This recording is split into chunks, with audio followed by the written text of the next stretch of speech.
From his studios in New York, it's time for Wake Up Call with Dan Tortora, where sports meets life.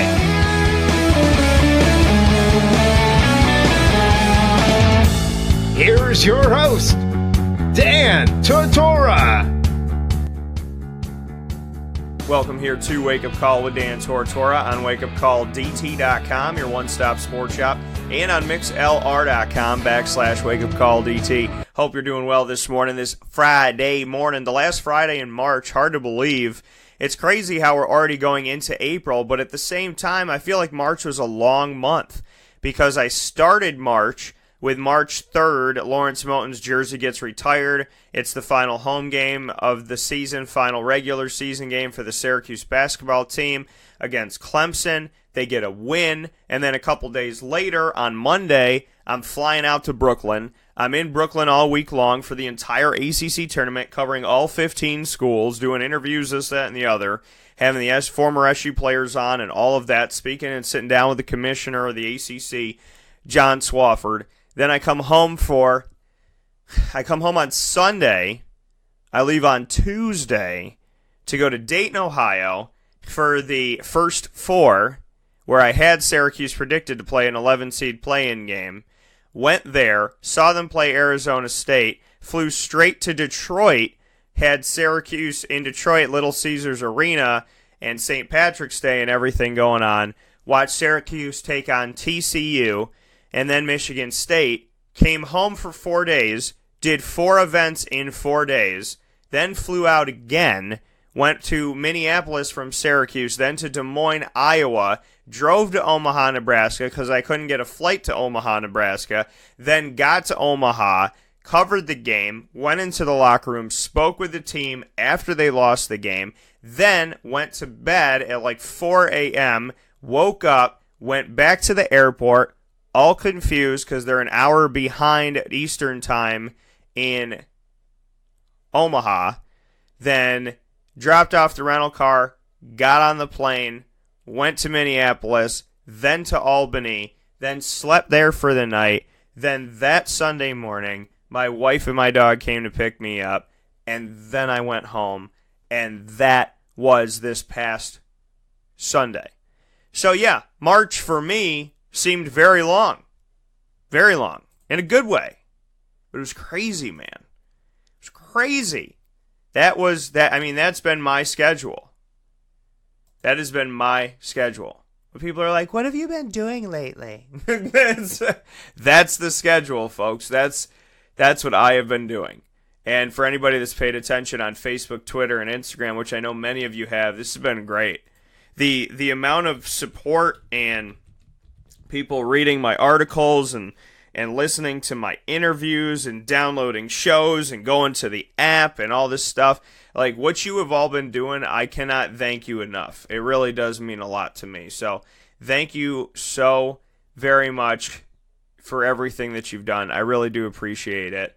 And God bless to each and every one of you. Facebook at WakeUpCallDT, Twitter at CallDT, Instagram at WakeUpCall_DT. WakeUpCallDT.com has it all. It has the social media links on the bottom of the page, and then you can connect with the RSS feed, the iTunes podcast, the downloadable app powered by Podbean, the live feed of mixlr.com/WakeUpCallDT, which you're listening to right now. Everything's on there. Over 500 articles on the Right Now page. There's videos. There's a Central New York tab where you can get everything from the Syracuse and Central New York and Upstate New York companies that I work with, that I'm very proud to work with. So there is so much to be had on WakeUpCallDT.com, the hub of everything that we do.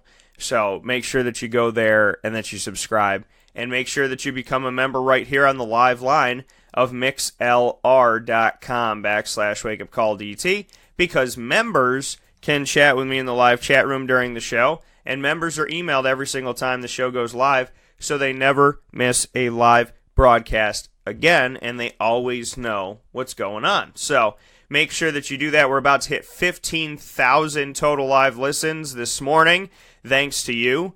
So let's make sure that we get there this morning and make it happen. And I hope you're having a great morning. Let's get into that morning menu because I'm stoked. This annoying moment of the week, folks, I'm about to go in. So let's get it going. Here on Wake Up Call with Dan Tortora, Monday through Friday from 9 a.m. to 11 a.m. Eastern Time. We like to start off the show by giving you our menu of topics. The morning menu, that is. Live now with the morning menu is Dan Tortora.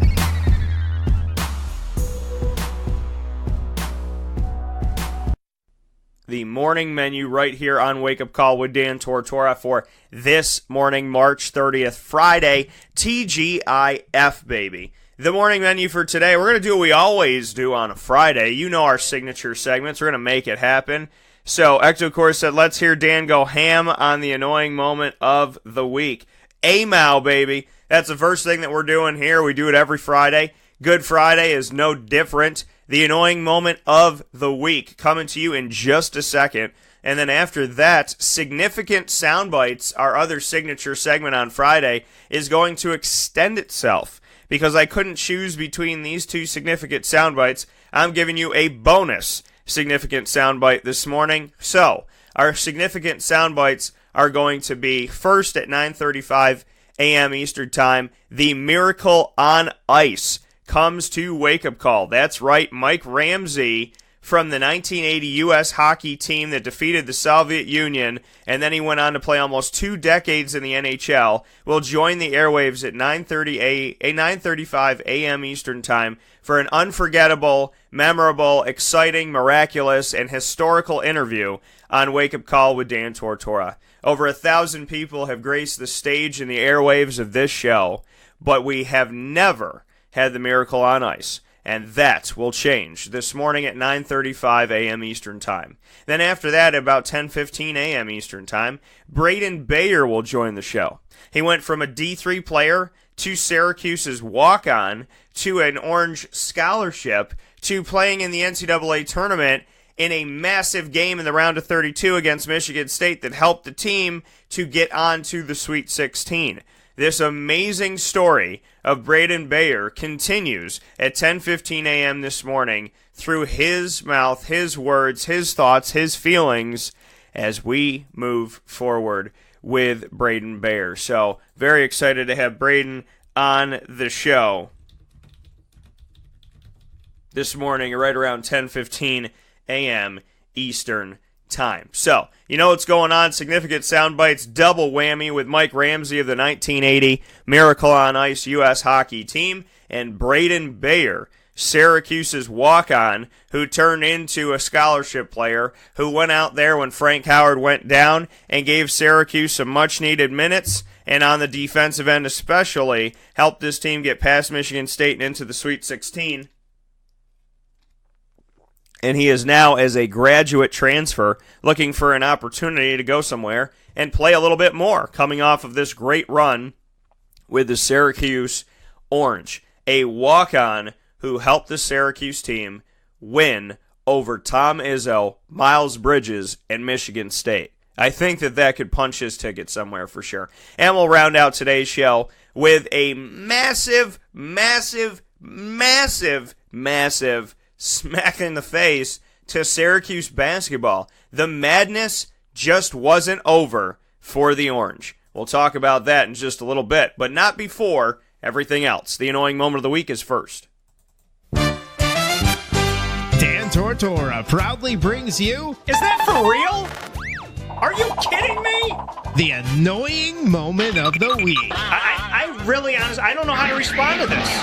Presented by Carvel DeWitt, 4322 East Genesee Street. It's what happy tastes like. Do you have to be that crazy? I guess so.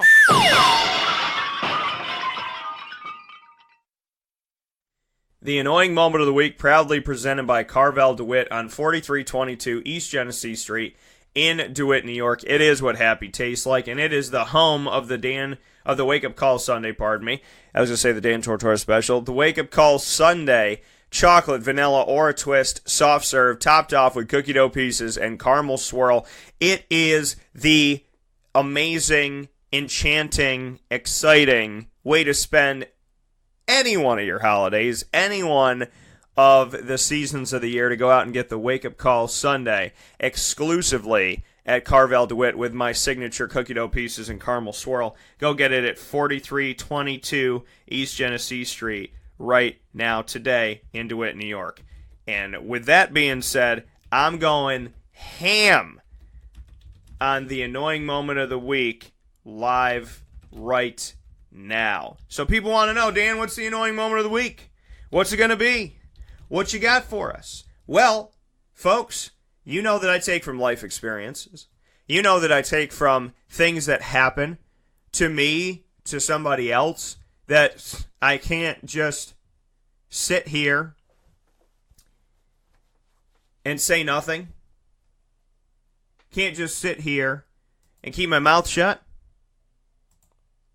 Because things need to be said.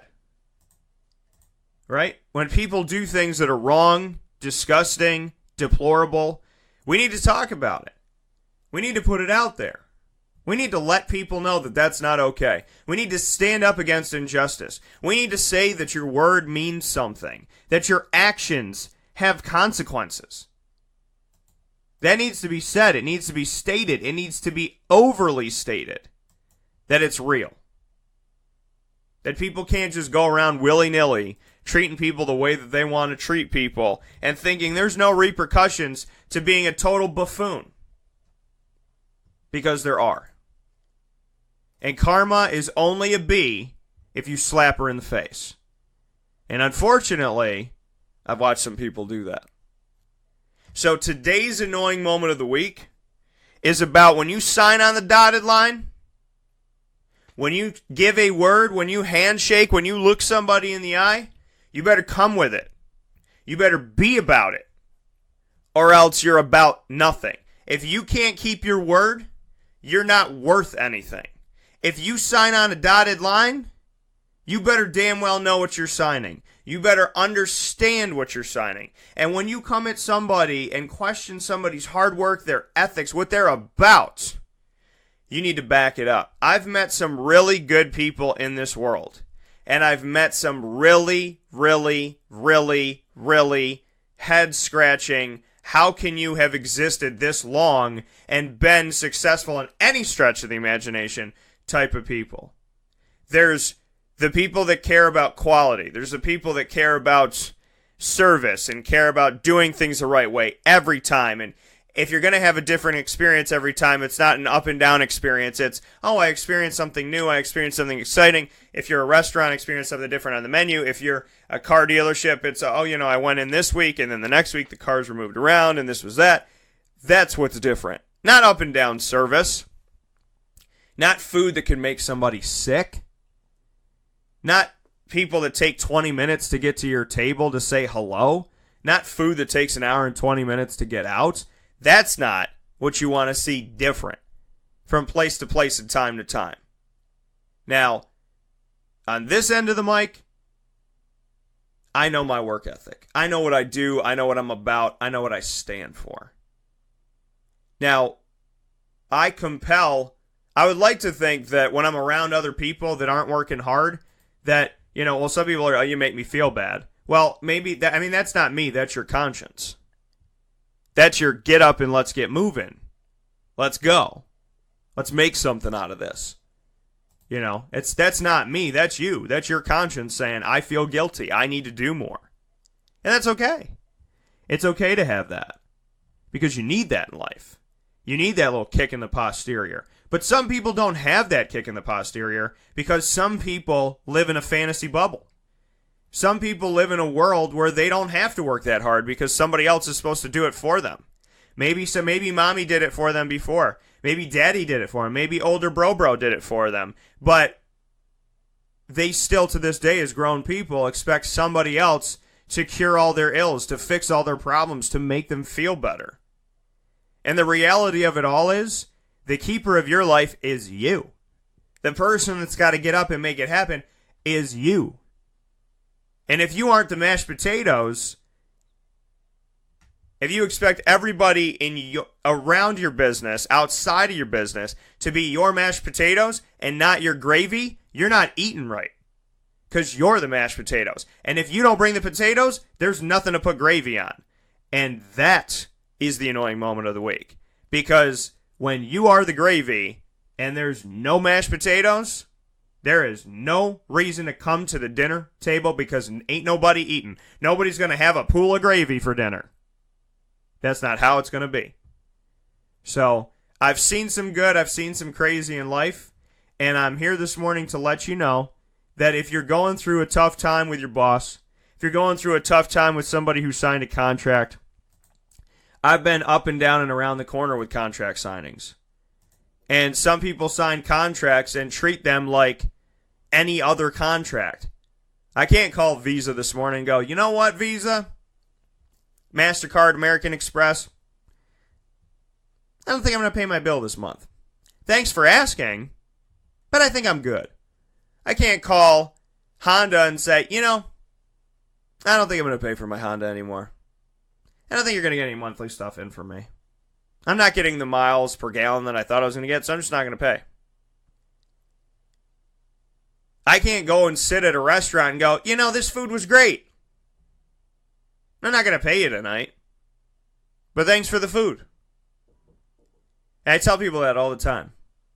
I say, if I walked into your restaurant and I ate a steak and cheesecake and salad and the salad bar and soup and this and all this stuff, and I rack up a bill and it's $60, and I look at you and I go, I'm not paying you. I didn't sign a contract. Have a good day. How would you feel? So to the people that actually sign contracts, that laugh in your face, it's hilarious. It's hilarious to me. I can't go in a restaurant, eat whatever the damn hell I want, and walk out. I can't do that. I can't go take a car off a lot and go, thanks for the car, buddy. I signed a contract, but I'm not going to live by it. You know me. This is how I roll. This is how I am. It's crazy how people in life can say, well, you can't take a car off a lot. You can't come eat a steak dinner for free. You can't walk in here and take all the clothes off the rack and say thanks. You can't walk into a comic book store, rip all the comics off the wall and go, appreciate it, man. I'll send you a bill at some point. I'll send you a check sometime. Just invoice me. You can't do that. You can't do that. Yet people have a mentality that you can. People have a thought process that says, yeah, I can do that. I can make that happen. But you can't. You can't. It's hilarious to me how someone can sit and say, well, I would never let somebody come in here and eat for free and exploit me. I don't want to go to a place where I have to wait an hour for food. I don't want to have to go somewhere where the server is a total jerk. Really? Because that's the business you're running. That's the company you're keeping. That's the level that you have fallen to. Not risen to. Fallen to. And if that's the place where you started, Jesus help you. The annoying moment of the week is we expect greatness. So we must show greatness. Me as a broadcaster, I can't promise anything. I get up, let me rephrase. I can't promise the control of other people. I can talk with people about my ideas, my points, my statements, what matters to me, what I care about. But at the end of the day, I can't force people to agree with me. I can't force people to listen. I can't force people to watch. I can't force people to read. I can't force people to come out to an event. I come every day, give 150,000% effort, and I look at God on the other side, and he says, I got you. And I say, I got you too. And then we go to work. And 15 years later, here I am. And almost 7 years of owning my business, here I am. That's all I know. work hard, play hard, give it all you got. I can't guarantee anything. I can't, other than what I can control. I can control the quality of my work, the quantity of my work, the accessibility and availability of my work, and the accessibility and the availability of me. And my time is precious. So outside of doing the show Monday through Friday, 9 a.m. to 11 a.m. Eastern Time, when I say I'll do this event, I'll do this, I'll do this, I'll do this, I'll do this, I'll do this, that's time away from my family. That's time away from me, just relaxing. That's time away from meditation. That's time away from editing and writing stories and researching and building business models. It's time away from that. So my time is precious. So when you ask me to do something, and you ask me to be somewhere, you ask me to be a part of something, you better understand that if you don't respect my time, you don't respect my work, my quality, then don't even talk to me. Because if you can't respect the person, what I've learned from a lot of people is they don't respect themselves. And I'm here this morning to tell everybody, life ain't perfect. And you're going to meet some knuckleheads. But don't let the knuckleheads tear you apart. Don't let the knuckleheads take you down. And don't let the knuckleheads make you feel like you can't make it in this world. Don't let the knuckleheads take you down. Because they don't deserve you. And there will come a day where you realize that and you're not around that anymore. Because they don't. They do not deserve you. The knuckleheads, the crazies, they don't deserve 5 seconds with you. And when people are grasping at straws and going insane, it's because they know deep down that they just don't have it. They know deep down that something is wrong with where they're at. I've never met a good person, man, woman, or child, that has ever spoken with a level of disrespect, hatred, and derogatory. People don't talk like that.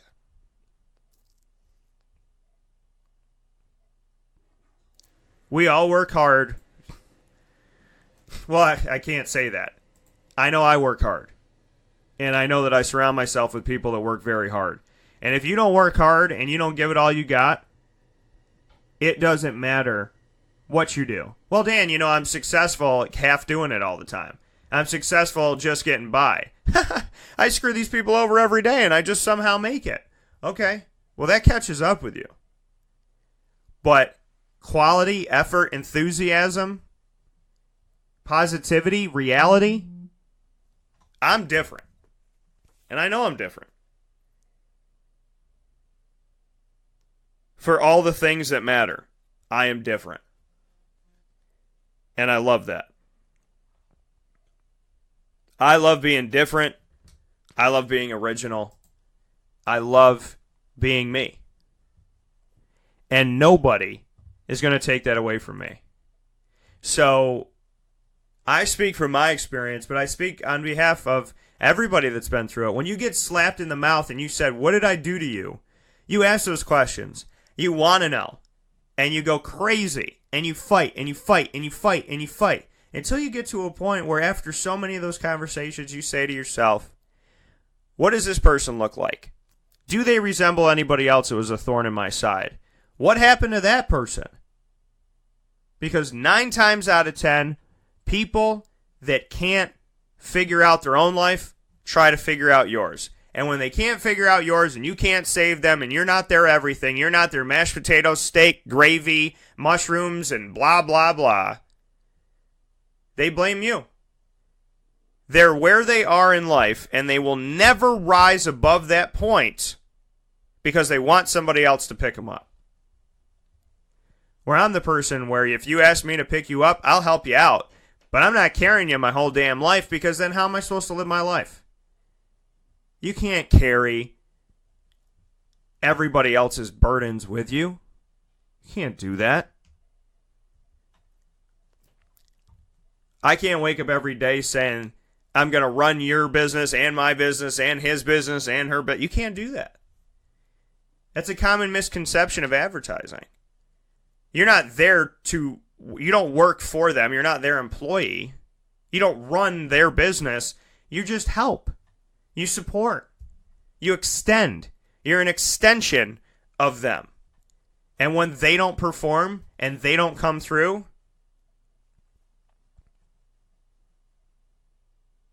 real people, good people, sit down and say, what can I do better? How can I improve? Knuckleheads, they spit on all their extensions, everybody that tried to help them. And that's the thing about life. When you spit on everybody that's helping you, eventually you're by yourself. And when somebody comes at you, you have no guard. You got nobody there to protect you because you spit on your entire team. Look around the room and ask yourself the question, am I the person that blames everybody else for my problems, or am I the person who owns my you-know-what and gets with it? I am not a perfect person. I know where I can improve, and I work to improve every day. But there is no doubt in my mind that for the rest of my life I will serve the good Lord, and the good Lord will continue to bless my path, me, my loved ones. And I pray and I hope he blesses the broken people that I've met. We're all broken to an extent. But if I've learned anything in my life and in my quest and in my journey, it's that once you know who you are and once you know what you're worth, you can have people tell you you're not worthy of them, and you will begin to laugh instead of cry. You can hear people say, you're not this and you're not that. But when they put no effort into a partnership, it's like a relationship. It's like a relationship. If you put nothing into your relationship, and somebody else is fighting their behind off on the other side, and you just walk up to them and go, you know, this isn't really working out. Yeah, because that dang person is carrying you both. How dare you do that to her or him? If you're somebody in a relationship that's expecting it all to come to you, I'm just going to sit here in my underpants on the couch and you're going to bring me the bacon. Those are the people that will sit on that couch for the rest of their lives. When people like you and me, we're up and running. And we'll sit on that couch when we're done. God bless and happy tidings to the hardworking people out there who give a damn about their future. We'll take a step aside here on Wake Up Call with Dan Tortora on wakeupcalldt.com, your one-stop sports shop. When we come back, we will be with the Miracle on Ice. Mike Ramsey of the 1980 U.S. Olympic team will be joining the show this morning, right around 9:35 a.m. Eastern Time. This is a wake-up call, fast break. Carvel DeWitt, it's what happy tastes like. Do you know why? Because we make ice cream. Creamy, rich, flavorful ice cream. Not yogurt or ice milk like some of our competitors. Ice cream. Fresh, by hand, daily. For the calorie conscious, we have something new for you. Our new Carvel Ice. Same great flavor, creaminess, and texture of our regular ice cream with only 35 calories an ounce. So whether you want an ice cream cake, flying saucer, dasher, carvelange, hard or soft ice cream, we will satisfy your craving with our fresh, handmade regular or new Carvelite ice cream. Carvel DeWitt. It's what happy tastes like. Clothing that will change with you without you having to change. DrySigLady.com, DREISSIG Lady.com. With the Bamboo line Relax Fit clothing as well as the Athletic Fit clothing, DrySigLady.com is fit for any woman, any time of the day, anywhere. Whatever you're doing, whatever your day commands of you, command yourself to feel comfortable in Drysig Lady Apparel. DREISSIG Lady.com. For all the women out there, feel good in what you're wearing. And don't feel like you have to constantly change throughout the day. Whether you're a stay-at-home mom, a business owner, going for a jog, going for a meeting, or just relaxing at home, DreissigLady.com is the right fit for you. DREISSIG lady.com.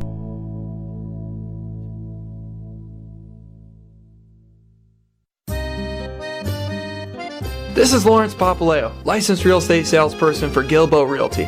Call our home office at 315-752-9513, or better yet, call or text me directly at 315-748-2524. Let me ask you a question, Lawrence. If I needed you to help me buy a house, find the right place, could you help me do that? Joe, I'll help you find your dream home. You don't ever say my name on the radio, never. If I needed to sell a house, could you help me go about that the right way? Yes, I can. How do they get a hold of you? Call me directly at 315-748-2524. But you also do the commercial property. So if I got a business, couple businesses, got to take one here, move it over there, do this, do that, are you going to help me buy and sell my commercial property also? Yes, sir. I like that. What's my name again? I have no idea. Absolutely, but they need to know your name, so give it one more time. This is Lawrence Papaleo, licensed real estate salesperson for Gilbo Realty. My phone number is 315-748-2524. Why don't you tell them your name one more time and that number so we can jot it down? This is Lawrence Papaleo. Call me or text me directly at 315-748-2524. This is Dan Tortora on Wake Up Call with Dan Tortora, here with Mike Ramsey. Mike Ramsey of the Miracle on Ice. Kind of an interesting scenario on how I had the opportunity to meet him, and I'll talk with him about that in just a moment here. But Mike, first and foremost, how are you doing today? I'm doing great. It's a great day to be in Lake Placid. And Mike, kind of an interesting thing. You're coming out of Minnesota. I had the opportunity of covering the NCAA Tournament. You know, it's something I've done for years now, and I was flying through Minneapolis, couldn't get back to Syracuse, so had to go through Albany, ended up on a flight with over a dozen Olympians, one of them being yourself. It's pretty crazy, and I know that you had some people come through the airport in Minneapolis and kind of stop and speak with you and whatnot, and I kind of want to start there about how, you know, the story of your team back in 1980 is a story that is always being told. It's never going to go away, and there's always that opportunity for somebody on a flight that's sitting next to you, or somebody at a restaurant, or wherever it may be, a barbershop, that ends up connecting with you and you know, getting to say thank you to what you did back then. How surreal and how kind of crazy is that for you still to this day? Well, for me, I have to pinch myself a lot just to you know, that I was part of it. And even my wife laughs. I'll see clips and highlights on TV sometimes, and I'll tap her on the shoulder and I'll, hey, I was on that team. And so for me, it's unreal that I was fortunate enough to be part of something like that. But we can travel a lot of places, and believe me, nobody knows any of the guys or who we are. You don't get recognized, I can tell you that. And when you say, like, you know, you can go places and you don't get recognized, but, you know, there are those moments where people will stop you and speak with you. It just, like you said, to kind of pinch yourself and say, hey, I was a part of this. Looking back into that history, you know, just bring me into that, how surreal that is for you, and how, like you said, you have to remind yourself that this was something that you got to do. Just how sometimes you're kind of on the outside looking in, reminding yourself, no, that was our team, that was our film that I'm watching. No, you're exactly right, and I think, you know, when they came out with the movie, I think the movie brought a whole new generation into it. Otherwise, I think I'm not going to say it would died out totally, but the movie brought a different generation, and they feel like they can relate to it, and they feel like you're part of it. So I get parents coming up to me, and they introduce their kids to me, and the kids kind of look at me, and they have no idea who, you know, I played on the team or anything, but the parents are all excited, so they want to share it with the kid. So the movie helps the kids out, and but like I said, for me to be part of it, I was great. It was very fortunate, very cool. And I was 19 years old, and I always tell somebody, everybody should get to experience something like that once in a lifetime. And when you look at that, speaking here with Mike Ramsey of the Miracle on Ice, the 1980 U.S. Olympic hockey team, Mike, when you had that, bring me into that opportunity, 19 years old, just how it happened for you, how your pieces kind of fell where they fell to give you an opportunity to be with this team. I'm from Minnesota. I played for the University of Minnesota Gophers. I was a freshman, and we won the national championship in '79. And so I'm not going to say I had an inside track, but Herb ended up taking 8 guys from that team for the Olympic team that year. They had a tryout. They brought in 70, 80 guys to Colorado Springs, and they picked a kind of a temporary team, 28 guys, and then we played that exhibition schedule for 6 months, cut it down to 20, and I was one of the 20 to make it and to be part of it. So I thought I might be a little too young, but obviously things worked out. And, to be 19 years old and to be in that time of the world, it wasn't just that you were on the United States team, but you're playing up against the Soviet Union. And as much as this was a sporting event, it was so much more than that. Did you feel that on your shoulders as a team? Did you get a sense of that, of the kind of bigger meaning of the game and the Soviet Union and the United States and kind of everything going on off the ice? Or did you not feel that in the moment? I think as a team, I can tell you we weren't worried about everything else that was going on in the world with the Soviet Union, the Cold War, and U.S.A. versus Russia. To us, it was a hockey game, and it was a hockey game against the best team in the world. And we had played them 2 weeks before, and we got shellacked 10-3 in Madison Square Garden. And so we knew we had a big audience watching us. We had attention from the U.S., but I think more or less we kind of wanted to just make a game of it and not get embarrassed. And as the game went on, we realized that we could play with them, and we had a chance. And he said, obviously, it worked out. You brought up the movie, and that kind of, like you said, helping the younger generation to connect with the team, know the names. When the movie, when they're setting up for that and getting ready to, they're writing the script and getting into production and whatnot, how much did they involve? Did they want to come and meet with you and get to know you and your mannerisms and your personalities and whatnot? Was there any connection? Was there any type of deep connection with the movie, or was it kind of just, hey, we're going to make this movie about what you guys did? Well, originally the movie was kind of basically on Herb. And they were talking to some of the guys on the team, and they were asking just things about Herb, and the kind of players kind of went, "Whoa, how about what about the team? what about us?" And so they brought the team involved in it. And when they made the movie, they had a few of the guys were on set, kind of watching some of the scenes, and did this happen like this? It happened like this. So we had a little input on it, but there's a little bit of Hollywood added into the thing. The guy who played me was a kid by the name of Joe Keir. He was a hockey player. I think he was in Apple Valley, Minnesota, and he was maybe 20, 21. And he called me and he asked me questions about my role and how I acted in the locker room or acted on the ice or how I carried myself. And so he was trying to identify with the role a little bit better. So, but for me personally, I really had no say what happened in the movie or what went down in the movie. And the movie was a great movie. There's obviously some things they stretch a little bit, but it's Hollywood. And what can you say when you obviously lived through it and then you watch the movie? What was the biggest stretch? What was the biggest difference of what you saw on film? Well, like I said, it's about Herb. A lot of things that Herb did behind the scenes. With U.S.A. Hockey, talking with his wife in the locker room when we weren't there. So obviously we don't know if that's exactly how it went down.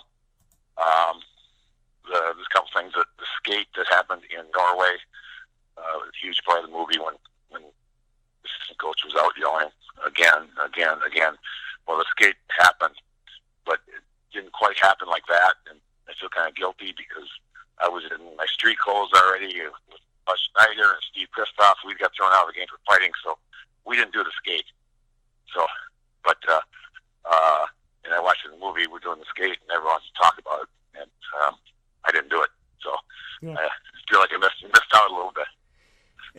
when you see that, when you see things that aren't historically accurate, can you find peace with that, or does it bother you when you watch something like that and know that that's not how it went down? Oh no, we've all watched enough movies that based on a true story. Yeah. and you watch the movie, so no, they're pretty close on all the stuff. So I was more than happy with the movie, and they did a great job with it. It was a great representation of our team.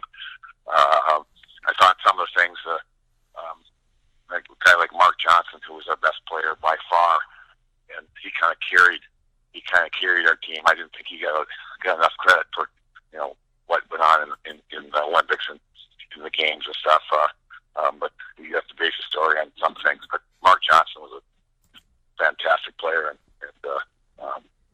what he did, and you wouldn't even know he played on the team after the movie, Yeah, and to go to something like you said, the movie originally was going to be just predominantly about Herb Brooks, your coach. He had his life cut short at 66 years old, north of Minneapolis in the car crash.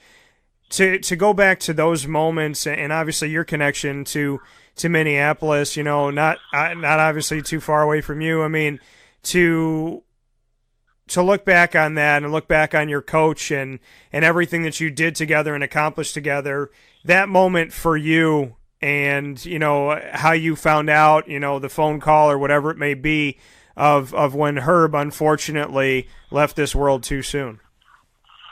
Actually, I was on a golf course, and somebody playing behind me came up and told me, and I didn't believe him at first. And so I was kind of shocked. And for Herb, it was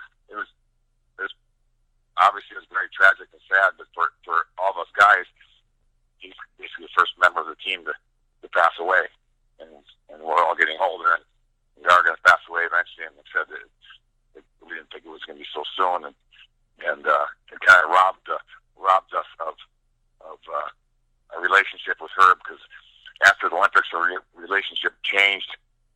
Herb was no longer our coach, and now we could almost have a relationship on par with him, and you could banter with him back and forth, and you could talk hockey, and you could give him grief, and you could disagree with him, and you can argue with him, and you can tell him that he was wrong, and so that being able to do that was fantastic, and it kind of robbed us of that. I mean, we've done a lot of things since the Olympics together as a team, and he would have been around for that, and being part of it, and I think we missed out on that. That coming from Mike Ramsey of the Miracle on Ice 1980 U.S. Olympic team. Mike, to look back on Herb and his memories, what are the things that stick out to you the most? And not necessarily as a coach, but in general, when you celebrate his memory, what do you celebrate? Well, I think I was fortunate enough to play for him in college for a year, and then a year with the Olympic team, and Herb was a motivator. He was a psych major, so he knew how to push the buttons, and he was not an easy man to play for. I can tell you that. He was hard on you. He was harder on us, but he understood his guys, he understood his players, and personalities, and how to make them work together. And obviously, he did the right job and the right choice, and he was the right man to the job, and so I was honored to be play for him for 2 years. There's a different world back then when you were playing in 1980. Obviously, the Soviet Union was in its current state that it was in. I mean, it's not what it is obviously today. Soviet Union was a different breed, a different creation. There was West Germany, and not just Germany. There was Czechoslovakia and not, Slovakia and the Czech Republic and whatnot. When you look back on those days, and now we're speaking here 38 years later, how much have you felt the world change when you look back on, even just the teams that you were playing, the countries that you were playing, in the Soviet Union, just what that giant behemoth was at the time and what it had kind of controlled at the time, and now things obviously are different. And they are different. And the funny thing, I guess I didn't. Now, looking back, I don't look at it like that back then. I played in the NHL for 17 years, and I played with a lot of Russians, and I roomed with them. They were partners on my line, and they're no different than us, and they're thinking the same thing that we're thinking. And like I said, when push comes to shove, they're no different than us. And it's very ironic when you look at the whole scheme of things back then and now, and you kind of chuckle about it, but if you kind of dig deep, they're no different than us. And when you see it today and you kind of see the world today and you hear about the United States and you hear about Russia and whatnot, Mike, I mean, does it make you take a step back and say, hey, we won this game over the Soviet Union, and then like you said, you went on to play in the NHL and you roomed with people from Russia, and like you said, they're thinking what we're thinking what they're thinking, and now you see the world again today in 2018, and it's United States versus Russia, and what did Russia do with this, and what's America with that? Is it strange to you that things kind of feel like maybe they've gone backwards in a way? I mean, how do you kind of look at it? Now we're talking politics. I know. I know we are a little bit here. And we are, and I think the whole thing is kind of absurd. I think there's probably a lot of people who probably wouldn't agree with me, but I kind of shake my head with all the stuff I see, and I guess I don't even want to dig into that. How's that? No, that's fair enough. It's just I just find it funny how 38 years later, the world seems to. I mean, like I said, everybody wants to dig and dig for a story or an angle or a situation. And for us, it's the hockey game. It was a hockey game, right? And I know it means more to a lot of people, and it's very it's that guy needs a muffler. But anyway, to us, it was a hockey game. That's what it meant to us, and to us, we're playing the best hockey team in the world, and that's where our focus was. There was no political angle or anything, and we just wanted to win a hockey game.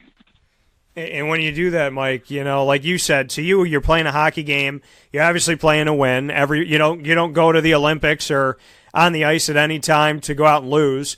So you're focused on the next team up, the next opponent that you have, the next adversary. It happened to be the Soviet Union, and you played them and you won the game. But did you get a sense for it in that moment? Like you said, you're playing for the hockey game, but once that game was over, be it the media, the coverage, the cameras, the questions, the cheering, the responses, whatever it may be, did you get a sense of, oh my God, we're here, we are playing a game, but yet other things are going on and people are treating this differently? Or did it take a few months or maybe a few years removed to look back on it and go, wow, we were just out there playing a game and we had no idea that this is what it was becoming?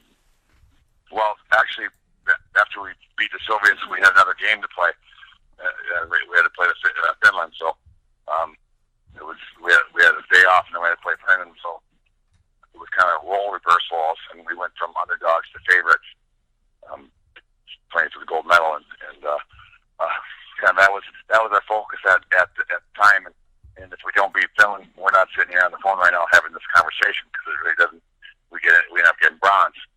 And it's not that big of a story that that we finished off the job was probably the huge story. But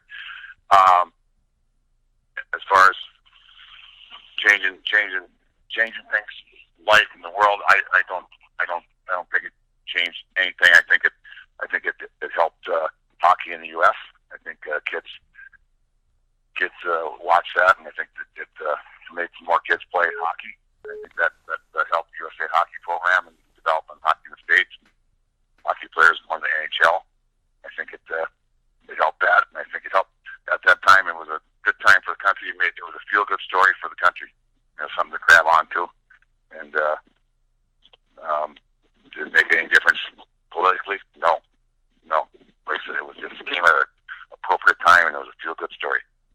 And you look at it, like you said, you defeated the Soviet Union, and so people looking back to 1980, they treat that like that was the game for the gold medal, but you had to get ready, like you said, and play Finland after that.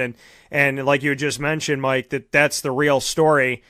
Bring me into that Finland game and knowing, like you said, we lose this game, we're bronze, we win it, we're gold.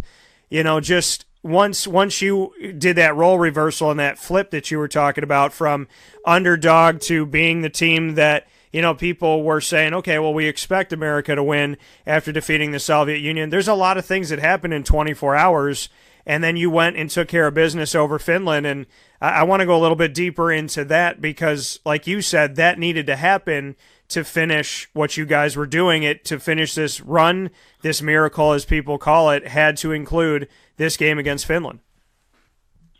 Yeah, like I said, it was role reversal. We went from being underdogs all the time to also being favorites.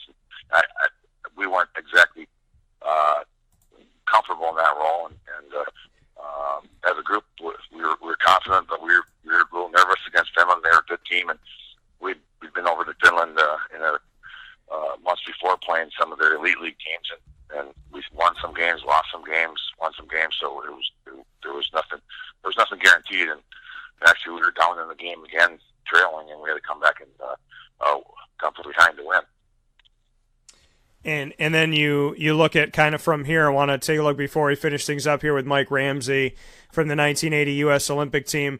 Mike, you had an opportunity to have longevity inside of the NHL and to be able to do what you did, 18 seasons, the majority of that with the Buffalo Sabres, Pittsburgh Penguins, Detroit Red Wings as well. Just what you took away from that, because obviously it's one thing to be on the Olympic team, and it's another thing to play inside of the National Hockey League and not only play in it, but sustain your time in it. And you played for almost 2 decades. So just what you could say about your takeaways were from that and transitioning into that next part of your career and that next chapter in your life.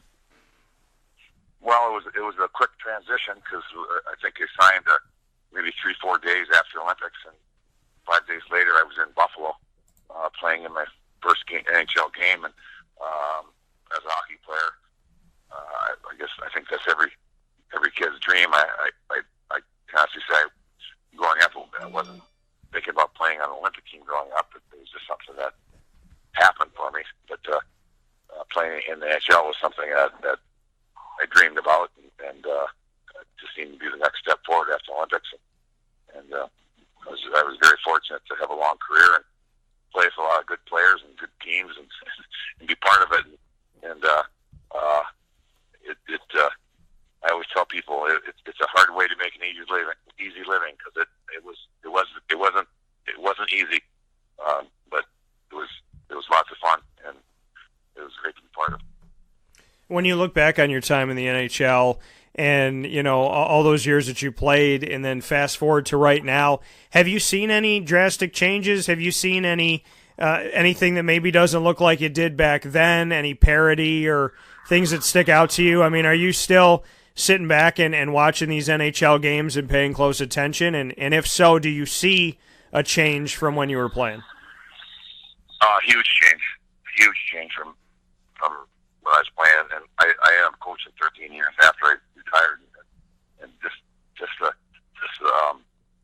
the coaching's changed. The coaching is so much better and more systematic.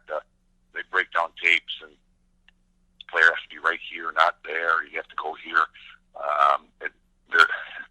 They don't make a lot of mistakes in the games anymore, and if you do, it's usually a scoring chance. The goalies are so big, and the equipment's so big, and you look back in the old days and the guys have the little skinny brown pads, and you can see all kinds of net to shoot at. Now you look and there's no net to shoot at, and like I said, the players they're so well coached, and players are big, strong, and fast, and there's not a lot of room out in the ice, and there's not a lot of room out there, and the players are better. I hate to say it, but the players are much better now than they were 35 years ago. But and we thought we were good then. They're great. They're great now. And when you look at, I mean, you had the opportunity and the blessing to be an Olympian and be a player in the NHL. How different was that for you? I mean, obviously, I know you're playing countries as opposed to playing cities inside of America, but what can you say about the game? And because there is that theory of maybe you're good in the Olympics, but you're not meant to have longevity in a professional team here and there.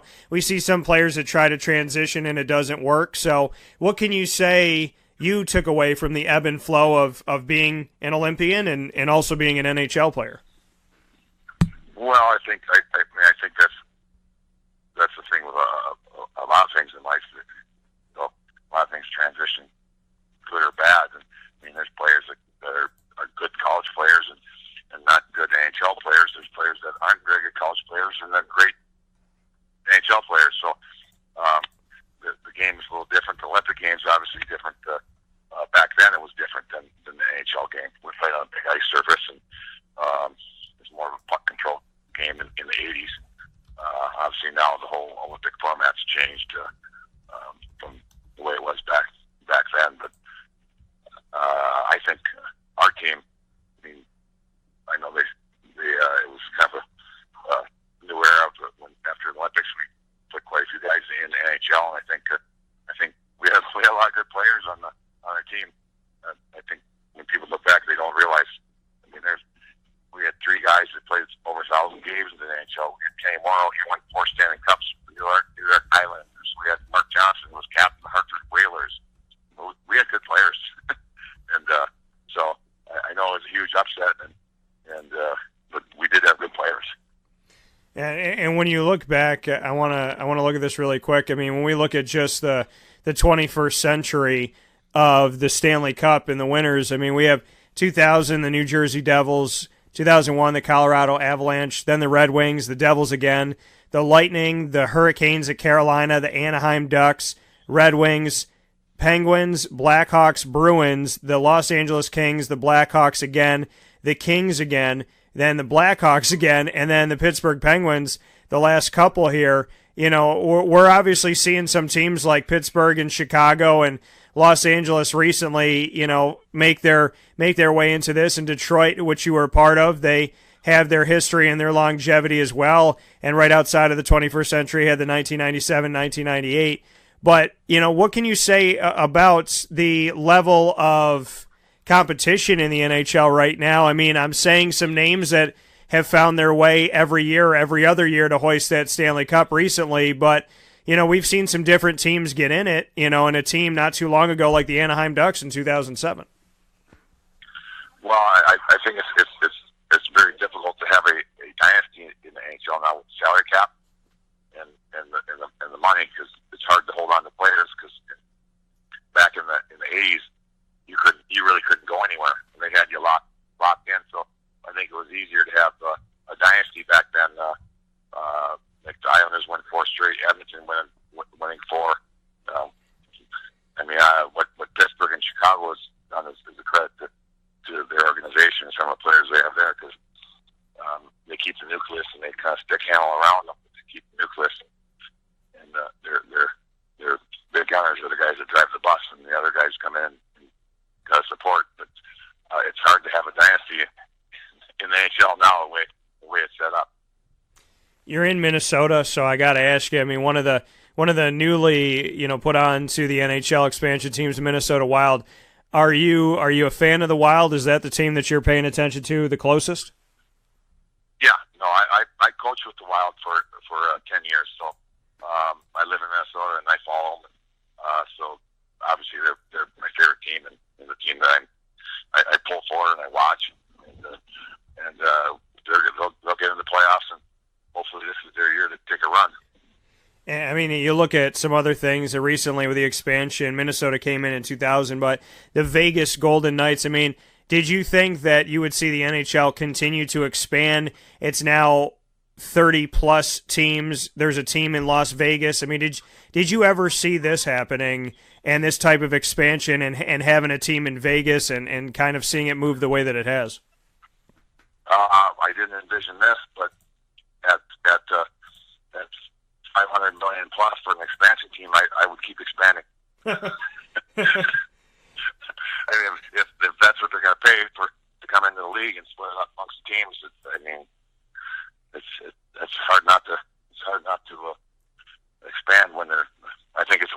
it's probably $650 million for the next team or whatever the price is. It's hard not to expand when that's the price of a franchise. But I didn't know. Did I think that was coming? No. Vegas, no. But you have teams in Carolina and Tampa, and they've been there for quite a while now. So it's kind of nice to have. If you're a player, it sure is nice to have warm towns to go to. Absolutely, and and to have that, kind of like you said, the nice situations and the nice atmospheres and the nice weather outside of the arena.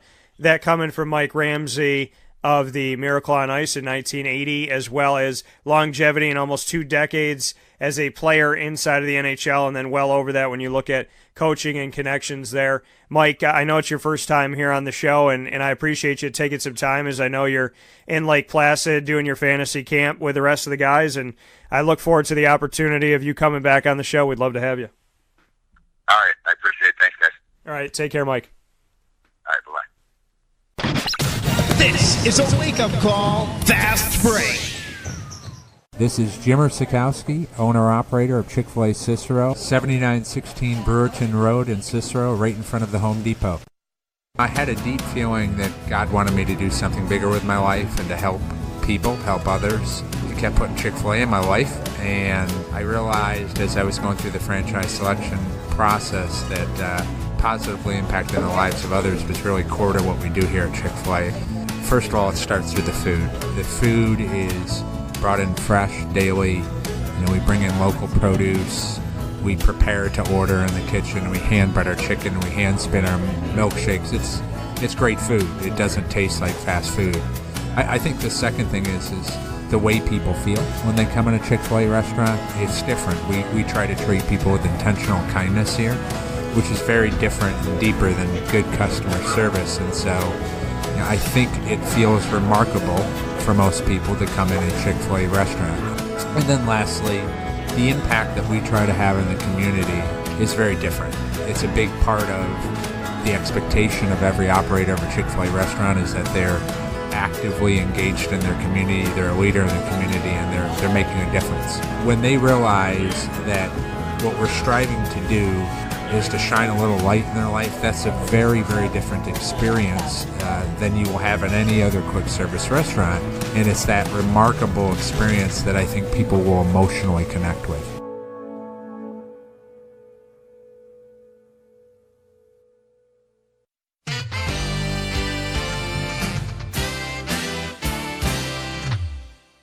Hi, this is Domenico Vitali, owner of Giovanni's Formal Wear, where you look great and feel even better with our renowned tailoring and alteration services on any suit or any tuxedo from anywhere. Call 315-455-8729. That's 315-455-8729. Stop in locally on Route 11 in North Syracuse, next to the Ponderosa Plaza, where you can choose your style, get fitted, and tailored, all at Giovanni's Formal Wear.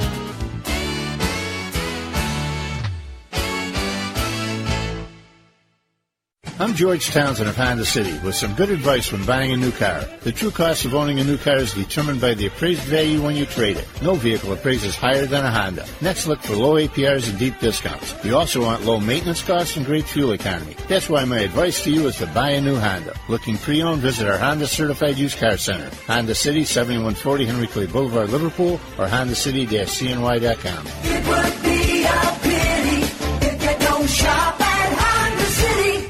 For all of us that have always wanted our favorite restaurant to come to us, it's now a reality in Central New York with It's a Utica Thing, with Utica Pizza Company bringing their wonderful recipes that they've handed down through generations to you, to your event, to your business, to your home. It's a Utica Thing, proudly bringing Utica Pizza Company on wheels to your location. Call 315-738-8946. That's 315-738-8946 to bring Utica Pizza Company to your doorstep with It's a Utica Thing.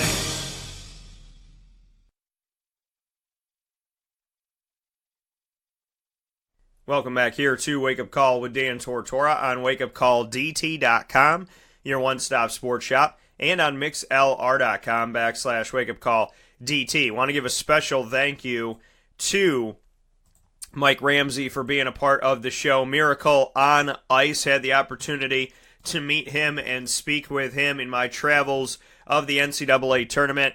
I really want to give him a special thank you for being a part of the show. It means so very much. So big shout out and a big thank you to Mike Ramsey, who spent almost 2 decades as a player in the NHL and then went back to the NHL and was able to help out on the other side of things and in the coaching ranks and whatnot. And so just give him a lot of appreciation and respect, and of course for that 1980 run that meant so much. And I found it really interesting that, he was saying, when we were on the ice, we were just on the ice playing a game. We had to win these games. We had another game to play after the Soviet Union. We had Finland, and if we didn't beat them, we would have had bronze. So, it's like all this stuff is happening for people outside of it and outside of the game and, the politics and this, that, and the other thing. But he's like, what? For us, we were just playing a game.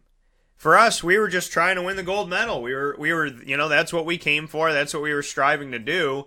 And all this other stuff that's going on around us, we're really not paying that much attention to what's happening and how it's affecting people and whatnot. We're just enjoying the ride and working our tails off to try and get that gold medal. So I just found that really interesting and intriguing that, we look at one of the greatest moments in sports history of all sports combined. And, that Mike, one of the guys playing the game's like, listen, we weren't focused on any of that. We were just focused on trying to get to the next game.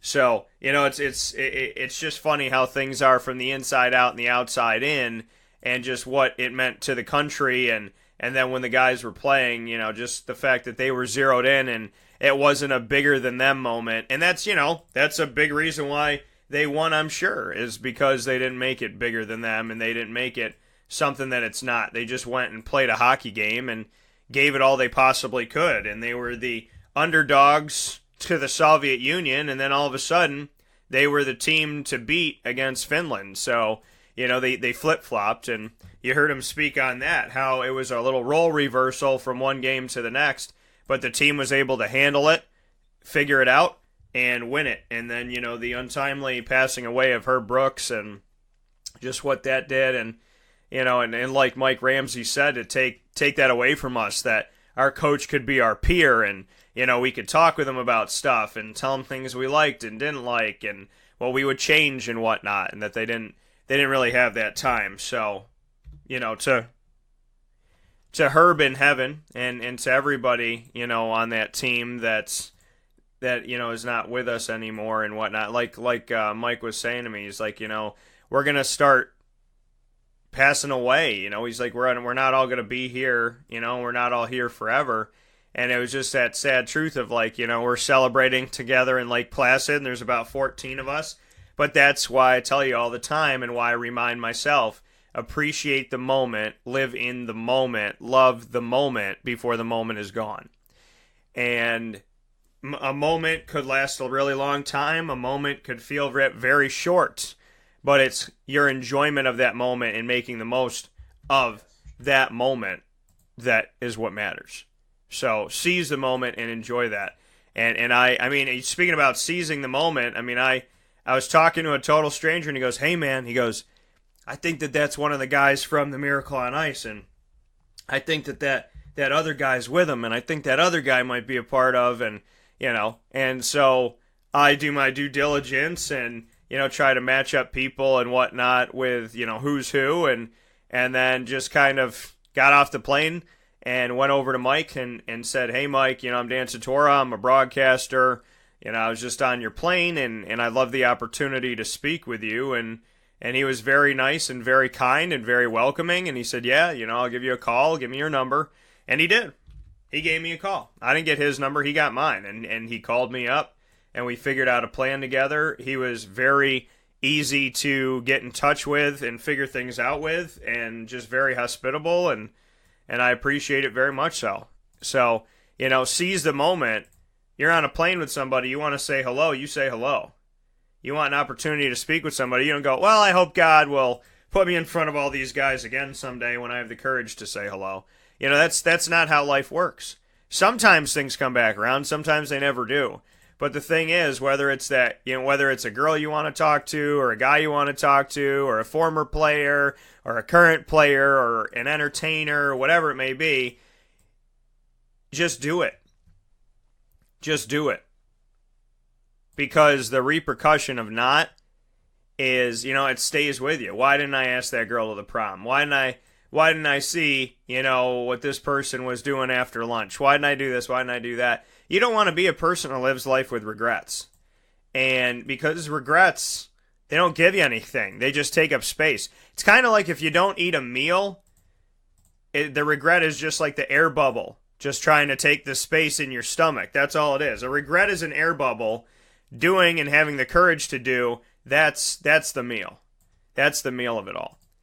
And, in moments like that, it's late at night. We flew in late, and I just went up to Mike Ramsey and said, "Hey, Mike, I'm Dan Tortora. This is what I do. I'd love to have you on the show." And Mike said yes. So I figured God put me on that plane on purpose. I was going to make the most of the opportunity. And thanks to Mike Ramsey, we got to do that and maximize the opportunity. So shout out to you, Mike, and thank you for coming on to the show. And I look forward for hopefully many more conversations to come and connections with that and everything that he did. And obviously, what he did in the NHL was amazing too. So I appreciate your time, and I appreciate, you just taking a couple minutes to talk to a stranger. It means a lot. So thank you to Mike Ramsey for that. And thank you to the 1980 U.S. National Hockey Team. We'll take a quick step aside for a fast break here on Wake Up Call with Dan Tortora. And when I come back, Braedon Bayer, from D3 to Syracuse walk-on to Syracuse scholarship to playing against Michigan State in the round of 32 to get to the Sweet 16. Braedon Bayer joins me next. This is a Wake Up Call Fast Break. Utica Pizza Company spells family. Your family, my family, their family. The recipes that they have shared with each other throughout the years and have now been so gracious to share them with us. I can sit here and talk with you about all the great things that are on the menu, but we'd be here forever. So let me say this. Utica Pizza Company is second to none. And now you can bring it home with you and you can dine in the restaurant. UticaPizzaCompany.com will give you all the information that you need. And let me say, these Utica greens, they're the best. Utica Pizza Company. Call them and place your order at 315-214-3060. That's 315-214-3060. Families break bread at Utica Pizza Company. Gear up with the real deal at Dreisig Apparel, creating what people are going to see and learn about you before they even meet you. Gear up for what you need for your team, business, or event. To look professional, look good, and feel good, outfit yourself at DreisigApparel.com. That's DREISSIG Apparel.com. The only place to gear up with the real deal.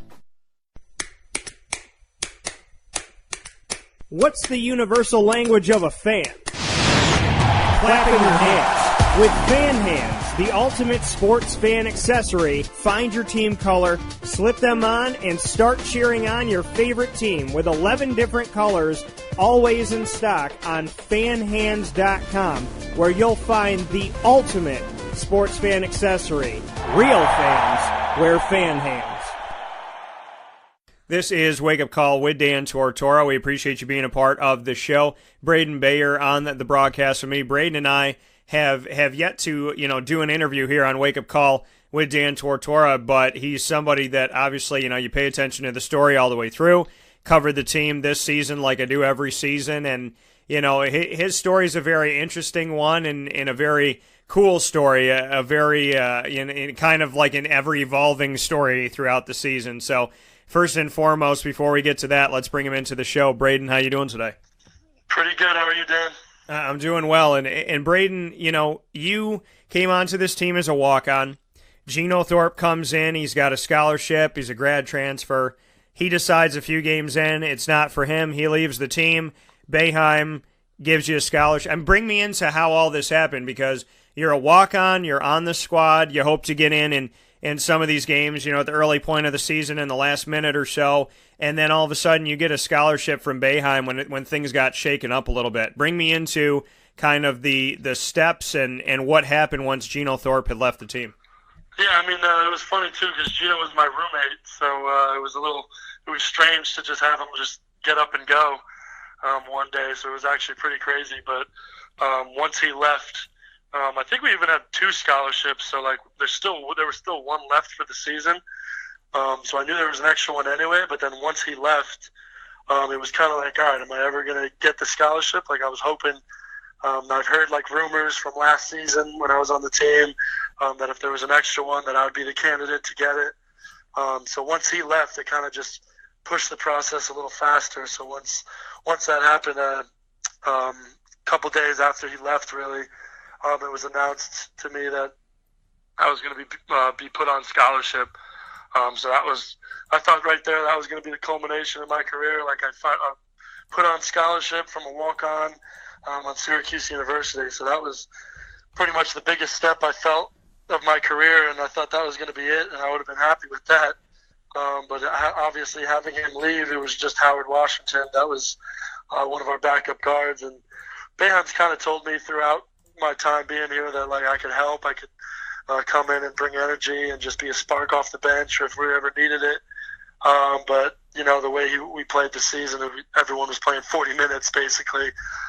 So I didn't really think that opportunity was going to come to fruition. But with Howard going down, the reality just kept becoming clearer and clearer. If something happened during a game, I'd be able to get in. So just the steps of just getting on scholarship to having this opportunity, it's just been surreal. So couldn't ask for a better opportunity here. Speaking here with Braedon Bayer of Syracuse's season this past season, but moving on and getting an opportunity from here, we'll talk about that in just a little bit. So, you come onto this team, bring me into the walk-on process because, people kind of, they always want to know who's on scholarship, who's on the team in general, who's a walk-on, who made it here. It's not just anybody just comes and over to Jim Boeheim and says, hey, I'm going to walk onto the team. And he's like, yeah, okay, we got a spot for you. I mean, bring me into what had to happen because obviously you play basketball growing up. You come to Syracuse and, you do some good things where you're at, Trinity Pauling School and whatnot. And so what you've done up to this point is not walk-on status, but you go to a team like Syracuse and maybe they say, hey, we don't have a scholarship for you, but we're willing to put you here. So bring me through the process and how you ended up being a walk-on onto the team. Yeah, so I played high-level AAU my whole career leading up into the point where I was going to commit to a college. So Tyler Lydon was one of my best friends throughout the AAU years. We used to carpool to practice and everything together. So we had a really good relationship. So when I finally committed to college, it was a D-III school out in Iowa, and I just wasn't too happy socially and academically.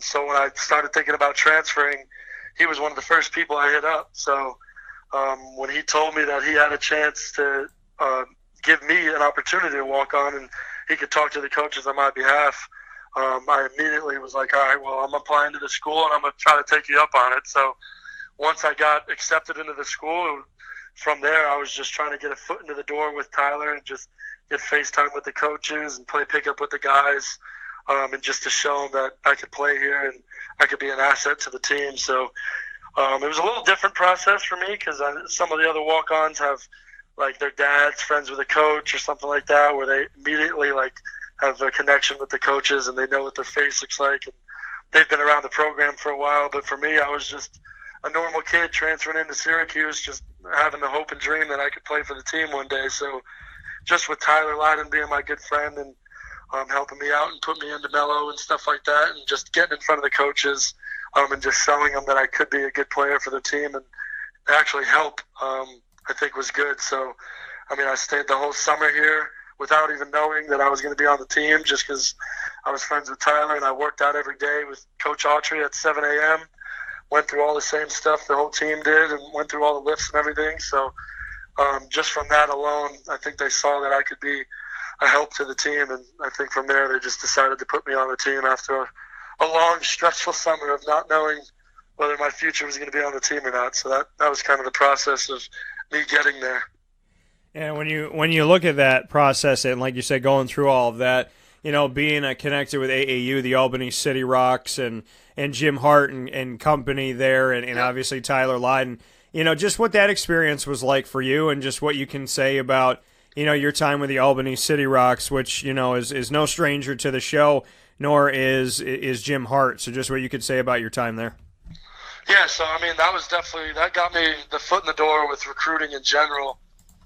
So I got I had a ton of interest. I remember once I started playing City Rocks, I was getting all the Patriot League and Ivy League schools. So I was a good academic student. So I thought I was definitely going to go D1, and I wound up getting hip surgery, which kind of put me lower in the ranks of getting that Division I opportunity. So that's why I went D3. But playing for a team like City Rocks, that kind of goes with you for the rest of your life. At that high level, like, Jimmer Fredette, Brandon Trish, guys like that are all from, like, the Syracuse area, all played for them. So they have a good reputation. So just being from that program, I knew it was going to at least help me open some doors, and it got me through the door at Syracuse. So, I mean, forever grateful for people like Jim Hart and the program and stuff like that. So definitely a huge help to get me where I am today. Yeah, when you had that, opportunity, like you said, to get your foot through the door and, coming from D3 and whatnot, I mean, just bring me into that. I mean, you got looks, you're at the Albany City Rocks, you go D3, you transfer into Syracuse D1. Just, what all of that was to you, and to jump from D3 to D1, because, that's obviously something big in your respect. I mean, guys are transferring in and out of D1 back and forth all the time, but you had the opportunity to transfer up 2 levels and have an opportunity at Syracuse. Yeah, I mean, it's definitely surreal. Like, even the guys that I played D3 with are always texting me, like, bro, like, are you kidding me? Like, you're playing, like, at Syracuse against Michigan State now? So, I mean, like, just to go from that level and not play is something crazy. So the fact that I even got a chance to play on this big of a scale this year, from a D3 school, I mean, it's something of a story that someone's never really heard of or even would have thought of throughout this whole year. So, I mean, just doing that, I mean, it was definitely a transition just from D3 to D1, the caliber players that I had to go up against, like going from a lot of D3 athletes that are good to Division I athletes that are going to have a chance to play in the NBA. I mean, it was definitely a transition, and learning how to succeed at this level and play against these type of players was definitely difficult at first, but I mean, I welcomed it, and I've done it for 2 years now and not back down from the challenge. So, I mean, it's definitely been a good ride, and I think I've gotten so much better by going from this D3 to this level. So just that alone, I think it's expanded my game, and, it's been a great journey so far. So. What's it been like in the locker room for you to learn from these guys, to be around these guys, like you said, talent that has an opportunity to, play in the NBA someday? This locker room, in my opinion, as far as coming together, there's one thing that I took from this season that I keep repeating on the show, and that is the fact that this group of guys, all of you guys on the 2017-18 Syracuse team, nobody blamed each other for anything. Nobody was ever saying, if Pascal had done this, or if I had done this, or if this had gone there, or we had done that. Nobody ever was backbiting, pissed off, this team didn't do this, why are these guys not doing this? I told him that he should have been over it there, and he wasn't there in time. I heard Frank blame himself. I heard Tyus, say things, O'Shea say things. I mean, it's about their own game and about improving their own game, but none of you ever attacked the other person, and you just stayed together. You stayed a family, and I think that went a long way. Just what you can say about that. Yeah, I mean, definitely, the camaraderie of our team is an extremely strong asset for us. Even when we would lose, we were still all brothers and best friends at the end of the day.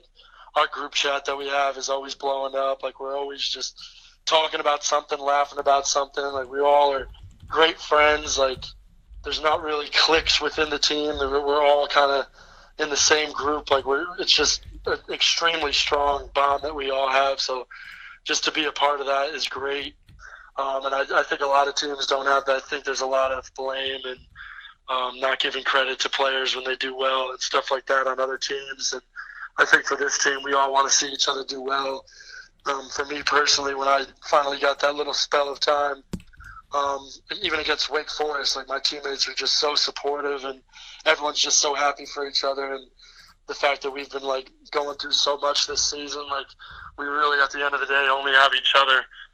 So that bond that we share in the locker room and just in general off the court is something that helped us throughout the entire season, because that chemistry can't come from anywhere else but from within each other. So I think that the fact that we're all so close to each other and would never blame each other, would blame each other first before blaming anyone else on the team, I think that's really strong credit to what we've done this whole year and brought us to the Sweet 16 by that alone. So that definitely was a huge factor.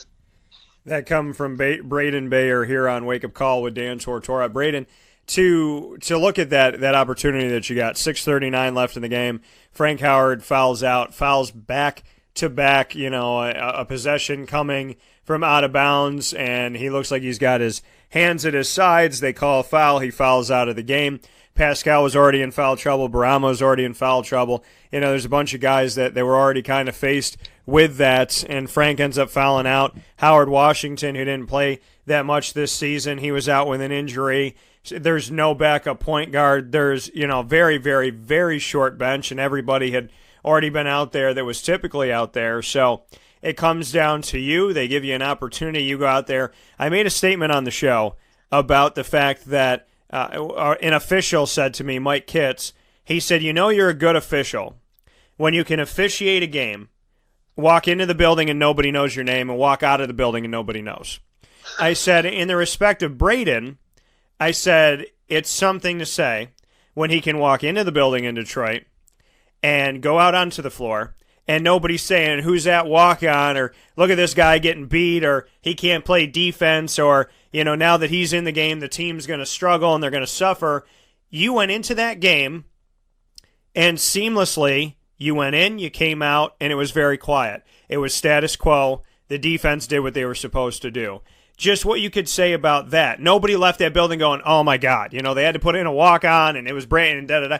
You went in there, you took care of business, you did what you needed to do, and on the defensive end of the floor, you helped the team to stay the course in the 2-3 zone and take care of business against Michigan State, who arguably had the best player in the country in Miles Bridges.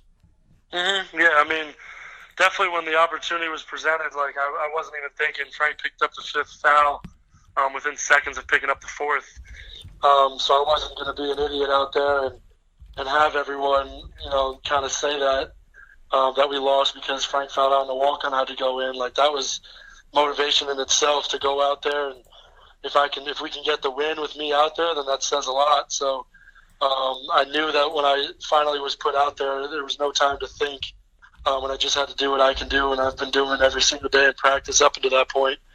It was kind of like second nature to do the rotations on defense, even on offense. If I got a few more opportunities, I wasn't going to shy away from the opportunity and look like a deer in the headlights out there. So, I definitely knew that our season was literally on the line, and it was up to me to try to help us along and win the game. So I wasn't going to let everyone kind of think that since a walk-on was out there, we're going to lose, and I try to do whatever I can just to help us win. So, fortunate enough that we did get the win, and no one was blaming me for the loss. So it was definitely good to get that win with me being out there, just so no one would be saying that. So it was definitely an awesome experience overall.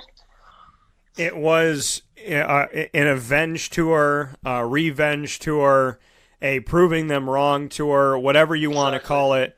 Just bring me into this season because, it's funny. I listen to you guys in interviews and I'm talking to you and they're like, people didn't believe in us or some of our own fans didn't believe in us. Nobody in the media and this was that. And I always put my hand on whoever I'm talking to on the shoulder and I go, be easy on nobody in the media. Let's be easy on nobody in the media. But, you guys felt it from media. You felt it from the fan base.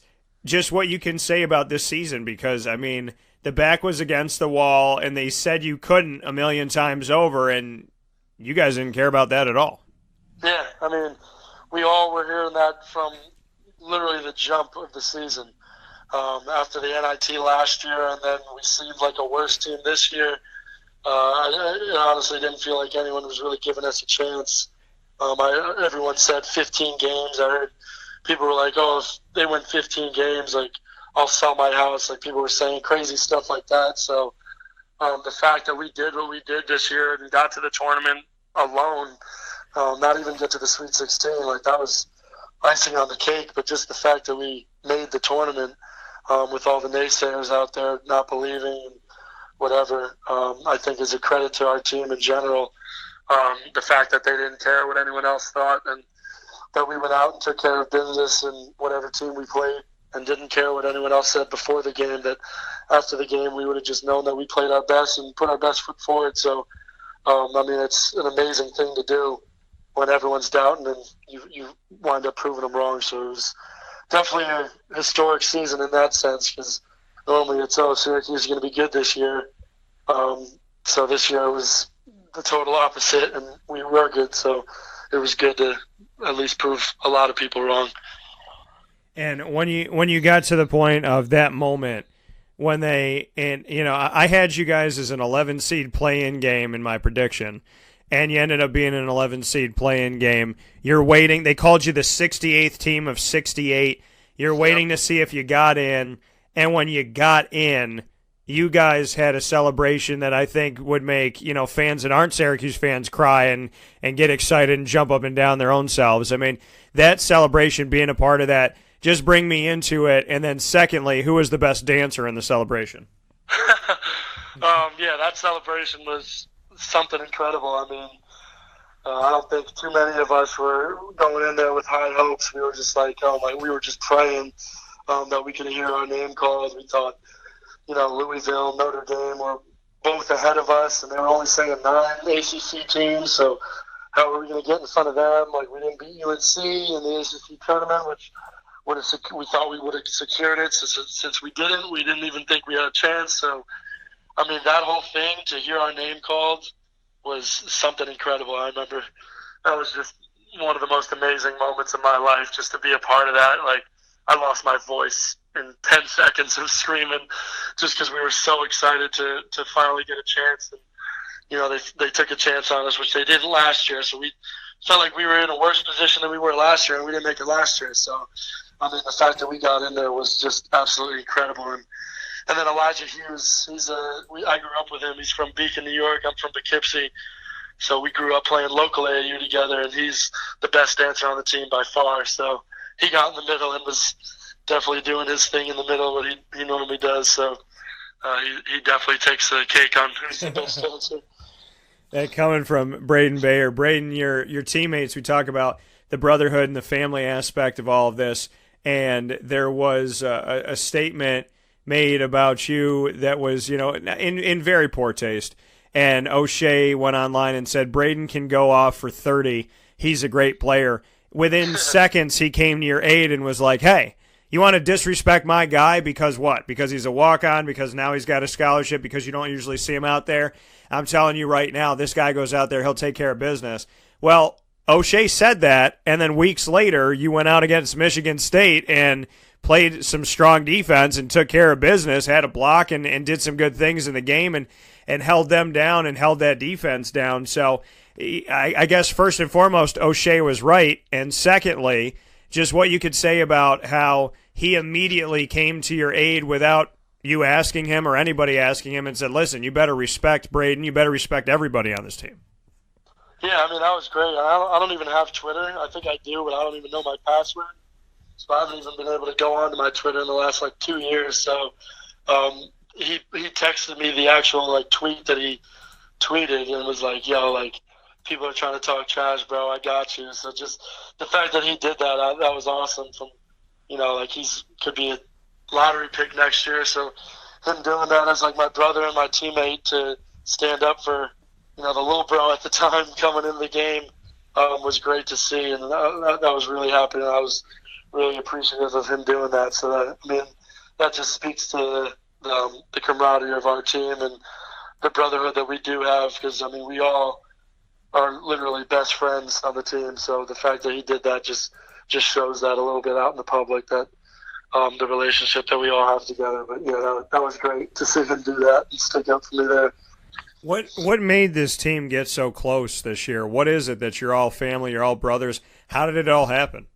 I think it starts from the summer. Like, I've been here the last 2 summers, spending the whole summer up here. And when Syracuse in the summer, it is an absolute ghost town. We just wake up every single day. We have to work out together. We're all going through this adversity together. We don't want to be there, and we're tired. It's the summer. Everyone's having fun. And, we're in the gym grinding and killing ourselves every single day to try to get better. So, it's definitely a grind, and we're all, like all the scholarship guys, are here together every summer. And I think it just starts from there. So the fact that we go through that together before the season even starts, and then in the season, in the off season, we're always together. We're working out. We're doing everything together. I think that just makes us come together as a team. So the fact that we're forced to be together, but then the fact that we want to be together even when we're not doing practices or anything, that just kind of creates the chemistry and the bond that we have together. So just that adversity and fighting through it together and knowing that we're the only people that got each other's backs is what makes us a good team. So bring me into Coach B and what he had to say to you, just what your relationship has been like with him. I want to go, front end and back end. So the relationship, the conversation that you had when he brought you onto the team, and then the conversation you just had with him helping you to find a job elsewhere from Syracuse. Yeah, so, he's always been good to me. Like, just by him putting me onto the team, I'm forever grateful for him for doing that. But he's a man of little words, so he doesn't, express himself too fully to anyone. So whatever, little things he would say to me throughout the year when I redshirted the first year I was on the team, I would always be so appreciative to anything he said to me, because he's taking the time to talk to me. He doesn't do that to too many people. So I was always like, oh my gosh, he's coaching me right now. This is crazy. So I would always take whatever he said and just really take it to heart and be like, all right, he'd say something about my jumper or something like that, and I would immediately want to work on it and try to tell him that I've been doing well with it, and take his criticism and use it as my motivation to show him that I can be a good player for him. So, but yeah, and then this year, obviously, I had a meeting with him prior to the season and just asked him what my role was going to be, if the scholarship was going to be available, would I be getting it? And he's always great. We always have good 15-minute meetings, and he's having a 15-minute meeting with a walk-on. That's good enough for me. So the fact that he's taking the time out of his day to speak with me, and obviously he thinks of me as someone that's an asset to the team and deserves his time. So, just by that alone, and then after the season, I had a little bit of good things to say, not too much, obviously. After the Michigan State game, and he congratulated me and just said, you stepped up, I'm proud, good job, stuff like that. And then with this whole grad transfer thing, he obviously is going to try to do his best to give his recommendation to coaches and try to get me onto a team. So, and again, after the season, we had another 15, 20 individual meeting just about that. So the fact that he's been trying to help me throughout it has been the world of a difference and has been great. So it's been awesome. So as you look forward here, I want to ask you about your teammates, Tyus Battle, O'Shea Brissett. How long do you think that they stick around? Do you think that they make another run together this coming season? I would hope so. They're going to be really scary next year with the guys that are coming in if they all stay. And I think they will. I think they both see that if they're on an extremely good team and they're both producing good stuff and good stats next year, that their draft stock is going to just go through the roof. So I think that the fact that they'll both see that next year's team is going to be extremely good and they could be scary, I think they'll both come back and have a good run for next year too. Kind of makes me jealous that I won't be a part of it because I think they'll be really good next year. But yeah, I think they'll both see the bigger picture and want to both come back for another year and try to prove themselves and increase their draft stock for next year. Coming from Braedon Bayer. Braedon, in the end here, the final conversation of this, I do something on my show. I've been doing it for years called Rapid Fire. I'm going to throw a bunch of questions at you that are all over the place. Are you ready to play? Yep, let's do it. Favorite song to come out to, if you could pick any song to come out to before a game, what song would it be? Something by Migos, probably like Walk It, Like I Talk It, or something like that on their new album. Anything Migos. Favorite dance move? It's called Hit the Folks. You just kind of like hit the beat drop on everything. It's a new dance of this generation that kind of everyone like dances like that now. And with rap music, every time the beat drops, it's just like called Hit the Folks. Funniest player on the team from this season? Elijah Hughes, probably. If not me, I'm probably second. Okay. What makes you so funny? You do impressions, or what is it? Ad lib? What do you do? Yeah, a little bit. Like we all just get on each other. We all just make fun of each other all the time, and just having quick comebacks of like who someone looks like, or just like a play on a name or something like that. It's just we all just do that. Me and Elijah are definitely, I would say, the best at doing that. Just being dumb in the locker room, stuff like that. So. Best Jim Boeheim impression by a player this season? I'll say Matt Moyer. He does it really well. Okay, fair enough. Let me see what else we got here for this. Let me think here. I want to see. We did funniest guy. I want to. Okay, weirdest sense of humor. Moyer as well. Okay, fair enough. If you could go, this is a 3-part question. You can go anywhere in the world. Who do you take that you know? You could take one person you know, one celebrity, and you got to pick the place you're going to. So what celebrity do you take? What person do you know do you take? And then where do you go? Matt Moyer is my best friend on the team. And I'll take Beyonce to the Caribbean, anywhere in the Caribbean. All right, fair enough. Matt Moyer decides that it's time for him to move on to other pastures. You're moving on. He's moving on. He's your best friend on the team. What can you say about Matt Moyer? Yeah, we redshirted that first year together. We got really close because of that. So just based on that, we were just always really close right off the bat. We were here the whole summer together before I was even on the team. And he's just one of my best friends. We just like really grew together close. We have similar senses of humor. Like everyone always sometimes gets annoyed with both me and him in the locker room because we're just always like uppity. Like we'll have a 7 a.m. workout. We're both like acting like it's 10 o'clock on a Saturday night. We're both always like super energy. So me and him were always just really close right off the bat. So it's funny that he's transferring now too, and so am I. And we're even talking about trying to go to the same place, like some of the schools that he's talking to, seeing if they have an extra scholarship for me to come in with him as well, just because we don't really want to leave each other this soon in our relationship. We just met each other 2 years ago, and we're really best friends and brothers for life, so we don't want to have our time come to a close already. So that's already been in the talks of wherever he's looking. I'm trying to reach out and seeing if they're interested in having a grad transfer guard come in from Syracuse as well. So, and the fact that I could help him through his redshirt year again would be just another great thing where we could just be together all the time again since he wouldn't be playing. So, so it's a possibility, but he's one of my best friends, so I'd love to share another year with him playing on the court. So, what is something that people don't know about Matt Moyer that you know? Something that sticks out to you that you feel like maybe people don't know? Oh, that he's an absolute goof. Like, he's just like, he looks like, big 6'8" dude, like long, like huge looking guy, and he's an absolute like teddy bear type of guy, like nicest guy you'll ever meet. Always has a smile on his face. I think people do know a little bit that he has got a great personality and everything, but if you just look at him, he just looks kind of like a big, intimidating looking dude, and he's just like a big softy, in my opinion. So I think that's funny when you just look at him for the first time. So, if anybody could play you in a movie, what actor would play you? I would love it to be Brad Pitt, but I don't know if he'd be available for it, but okay. That would be great. If there was a movie made about your life and your friendship with Matt Moyer, what type of movie would it be, and just kind of bring me into something about the movie.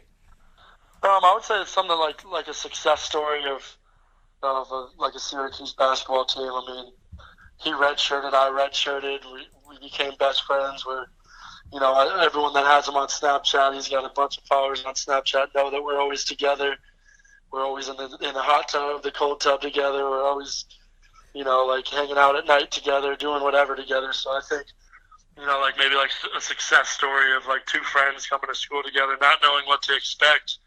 Him having a couple breakout games this year, me having a crazy, absolute nuts journey of making it to Syracuse, and just something about that, and just two friends having a good experience at Syracuse before both leaving together. So I think that's kind of funny the way that it worked out for both of us, that we both shared 2 years here together, had an amazing relationship, and now we're both leaving at the same year. I think it's kind of funny in that sense. I got two more for you here. If you're walking down the street and you had a sign that was always above your head, it was like a speech bubble that never went away, what would it say? I would think it would say I play basketball, because I feel like just normally looking like a white kid with blonde hair, and I just feel like a lot of people would normally just assume that I play soccer or something like that. So I always like to have people know that I actually play basketball, and it's something that no one would ever assume just walking past me on the street or something like that. And I always want people to know that I play for Syracuse or something like that. It was always, as a walk-on, it's always I don't look like I'm on the team, but I am at the end of the day. So I always would like to have that around, instead of people in the beginning would always be like, "You don't play for Syracuse." What do you mean? You play basketball the real team? People would say that to me constantly. So, to have that credibility right off the bat, and I wouldn't have to prove it all the time. I think that would be great. And two final questions here. Who is the biggest influence on your life? Definitely my dad. Both my parents, they have a great relationship. Just the fact that I grew up with them, being role models for me. My dad's a financial advisor. He just, he's got 3 kids. We all went to college. We all got great educations. He's just a definite role model in my life, and I strive to make him and my mom proud in anything that I do. So definitely them, mom and dad.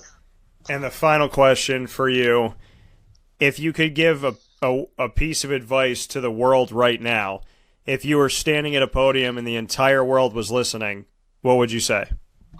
I would say, just based on my story, to just, never think that you're overreaching your goals.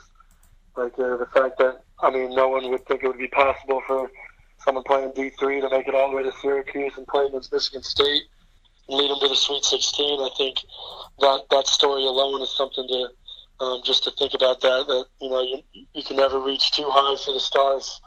You can always reach a little bit further and never sell yourself short. So, everyone's been telling me my whole life, couldn't play D1, and then couldn't play college basketball, couldn't play for the City Rocks even, just anything like that. I've been hearing that my whole life. So, you just always got to trust in yourself and just always have that confidence that you can, and just always shoot for the stars. So, and never think it's out of reach. So that's pretty much my motivation and the moral of my story so far up until this point. That coming from Braedon Bayer. Braedon, it was great to have you on the show. I look forward to the opportunity of having you back, and as you go through this recruitment process and figure out what school is best for you, I definitely would like to have you back on the show, and maybe have some Matt Moyer buddy cop stories coming up as well. Yeah, definitely. All right, man. I appreciate it. Thank you very much. Thank you. Have a good day. All right, I'll talk with you soon. All righty. This is a wake-up call fast break. Hi, this is Kira from Looking Glass Events, where we're always giving you a reason to celebrate. Whether you have a small business, large business, personal event, or wedding, we are available to plan and coordinate your dream event to life. Every detail, every step, Looking Glass Events is working with you all the way. Call us at 315 315-702-4653. That's 315-702-4653. Or contact us through our website, lgweddingsandevents.com. Looking Glass Events, giving you a reason to celebrate. The Penn and Trophy Center on 111 East Willow Street in Syracuse, New York, has been making memories for Central New York for over 60 years. It has the trophies for your teams, and when you walk in there, it's so much more than just that. When you walk into the Penn and Trophy Center, you are immersed in the reality that anything can be customized, anything can be engraved, whether it's for your anniversary, your wedding, your bar mitzvah, your birthday party, whatever you want to do with that memory, that watch from grandpa, or that bracelet from mom, or that wedding ring that's been passed down through your family. If you want to get something engraved with a memory to last a lifetime, the Penn and Trophy Center, 111 East Willow Street in Syracuse, New York, where memories are made and where memories last a lifetime. The Wildcat Sports Pub in Camillus, New York is located on 3680 Milton Avenue in the Home Depot Plaza. It is your family-friendly sports bar and restaurant. Folks, some sports bars aren't family-friendly. Some family-friendly restaurants are not sports bars. The Wildcat Sports Pub in Camillus, New York is proud to be both. It is that marriage that you've been looking for years. The Wildcat Sports Pub is your home base for your sports bar and restaurant needs, games for the kids, indoor and outdoor activities, and enough things on the menu to come back every single week and get to try something new. They're open Sundays from noon to 8 p.m., Monday through Wednesday, 11 a.m. to 11 p.m., and Thursday through Saturday from 11 a.m. to midnight. For reservations and party information, call 315-487-2222 for the Wildcat family-friendly sports pub and restaurant.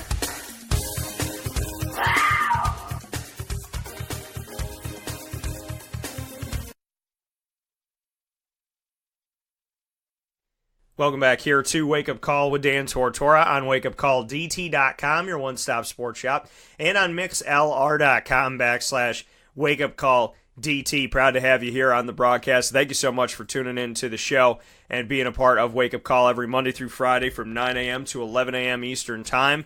I very much appreciate that. And to round out today's show, if you are listening in live right now, to wrap up today's show, we're going to do a couple things.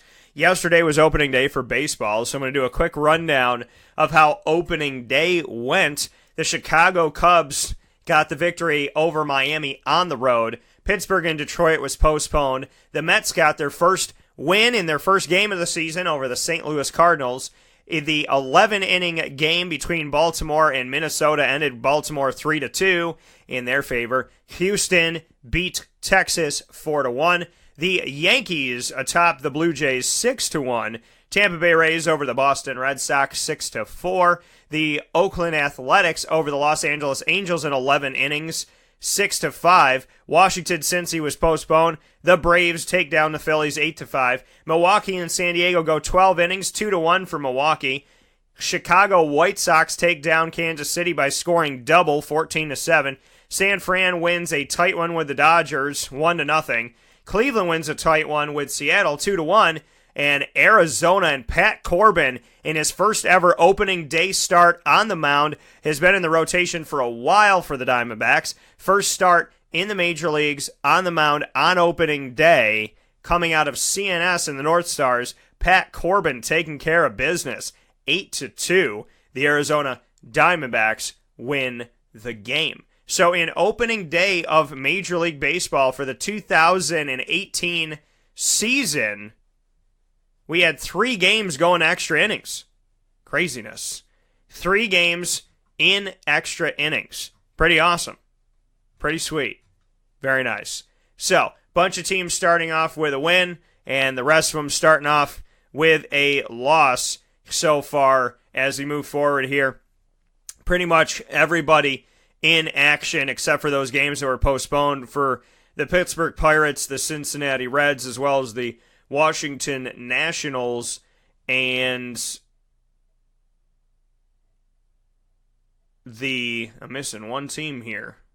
The Detroit Tigers. Thank you. So I'm sitting here going, there's 4 teams that didn't play on opening day because of postponement. So that outside of that, everybody's got a win or a loss as we start things off.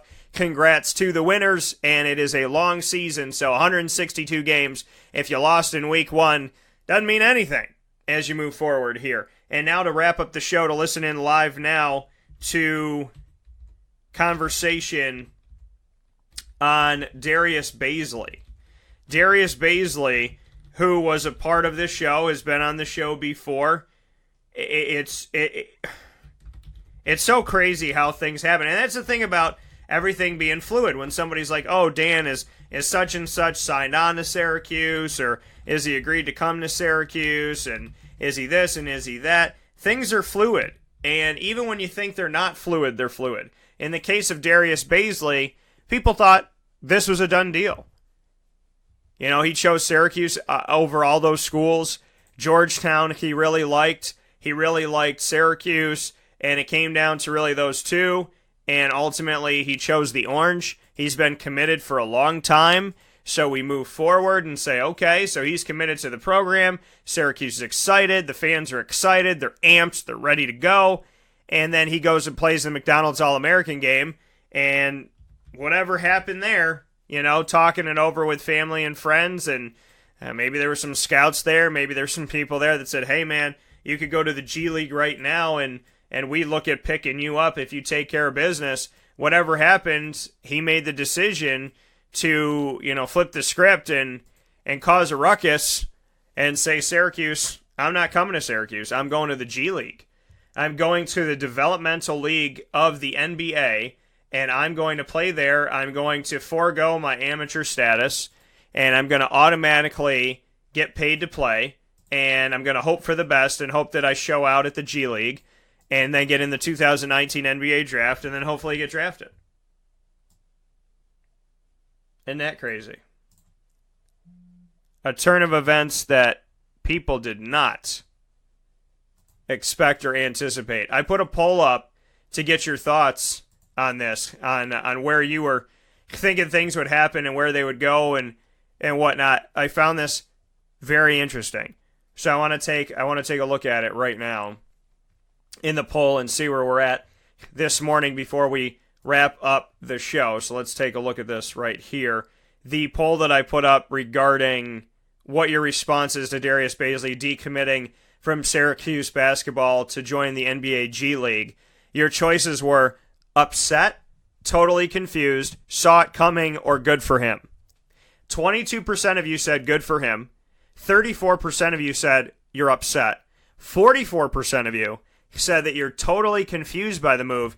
And a very, very real number of 0% said that they saw this coming. Because going off of what I said, I mean, who saw this coming? Who would have thunk it that Darius Bazley would say, you know what? I'm going to go to the G League. I'm going to go to the G League, and I'm going to get myself out there, and I'm going to play professionally in the States, and then I'm going to hope for the best. Who would have thought that that would ever be an option and that would ever happen? But yet here we are, and it is a reality, and it has happened, and this is where we stand. So Darius Bazley is not coming to Syracuse. Darius Bazley is not going to college. He is instead going to play in the G League in hopes of making it to the NBA from there in the draft that would follow in 2019. So this is the story, and this is kind of the rundown. And you could feel free to go and read it on the Right Now page on wakeupcalldt.com, titled, The Madness Wasn't Over for Syracuse. It turns out the madness of March was not over for the Orange. Following his participation in the McDonald's All-American game, Darius Bazley decided to take a different route in his basketball career, a route that did not go through Central New York. Bazley, a commit of the Orange for the incoming 2018 recruiting class, went back on his vow to Syracuse in favor of letting his amateur status fly out the door completely. Instead of heading to college, Bazley will bypass higher education for an opportunity in the G League, the National Basketball Association's developmental league. Following the recent McDonald's All-American game, Bazley will showcase his talents in the Jordan Brand Classic and Nike Hoops Summit, both in April of this year.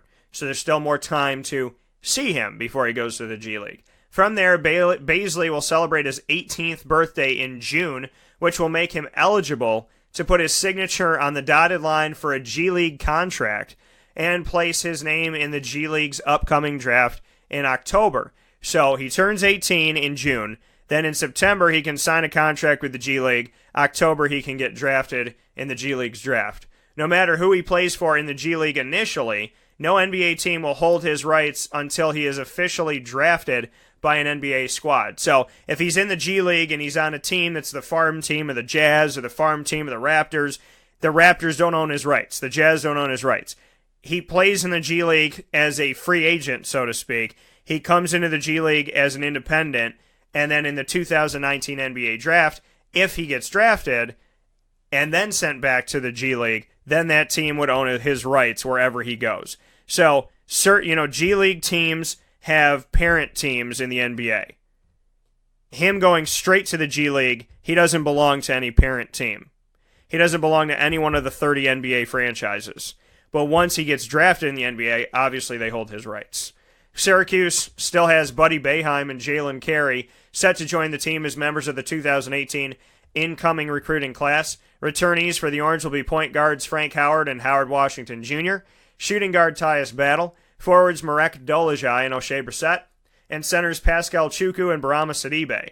Guard/forward Elijah Hughes will also be eligible to play for Syracuse after sitting out the 2017-18 season due to NCAA transfer rules, and will have 3 seasons of eligibility in total, which means Syracuse will have 10 players without Darius Bazley. They have Frank Howard and Howard Washington, like I said, Tyus Battle, Marek Dolezaj, O'Shea Brissett, Pascal Chukwu, Barama Sidibe, Elijah Hughes. That's your 8. And then you bring on Buddy Boeheim and Jalen Carey. So they will have more opportunities, and they can put a scholarship out there if they would like to. But as it stands right now, they're going to have 10 players on the team, and we anticipate that, everything goes well with Barama's, potential surgery and rehab and all that he'll be back, Pascal will be back, Elijah will be playing, Marek will be playing, O'Shea will be playing, Tyus will be playing, Frank will be playing, and Howard will see, where Jim kind of sees him moving forward because he wasn't given a lot of time this year. And then Buddy, you anticipate that Buddy will be out there because I don't think Boeheim would put his child on the team if he didn't think his child was good enough to be out there and have some quality minutes. And then Jalen Carey. So, this is a team that already has 10. So for everybody freaking out and, going crazy and saying, oh my God, the season is over and we can't catch a break and yada yada, Syracuse went from having 11 guys to having 10. So, it happens. Torian Thompson left the team last year before the season started. These things happen. They're unfortunate. I know that Syracuse fans kind of feel like they didn't rub the rabbit's foot before, going into the offseason the last 2 years, and I get that. But at the same time, what's meant to be is meant to be. And, this team this year had 5.5, 6 guys, and look at what they did.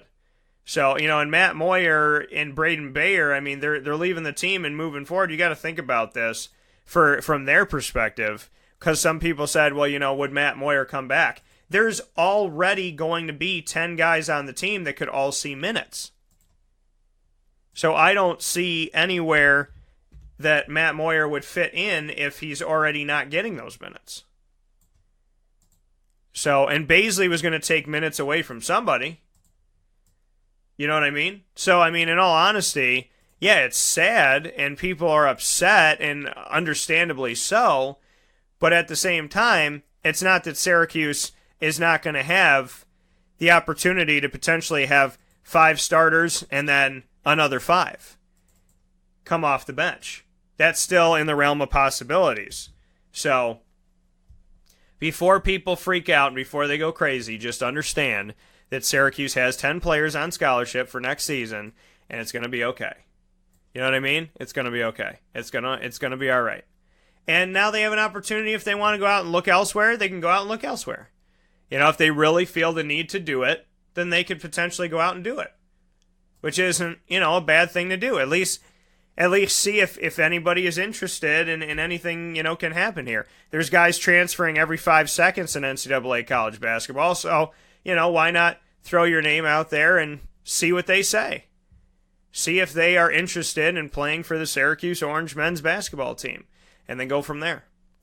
But, to the people that are terrified that, not having Bazley is going to certify that this season is going to suck for the Orange, apparently you didn't watch any of this season. You didn't watch any of the current season, because this was supposed to be the season where Syracuse just completely fell off the map and lost complete control, right? That was the notion, and they didn't. So, before people think that Syracuse is going to be horrible, pump your brakes a little bit and remember that there was not high hopes for Syracuse this year, and look at what they did. Sweet 16, and what did I tell you? 20-plus wins and a Sweet 16 are what Syracuse fans have come to expect, because Syracuse fans are spoiled. And I don't mean that in a derogatory, negative way, but Syracuse fans, think about it. If you're a Syracuse fan, you're spoiled in the sense of you think if we don't make it to the Sweet 16, it wasn't a good season. If we don't get to 20 wins, it wasn't a good season. If we don't get in the NCAA Tournament, it wasn't a good season.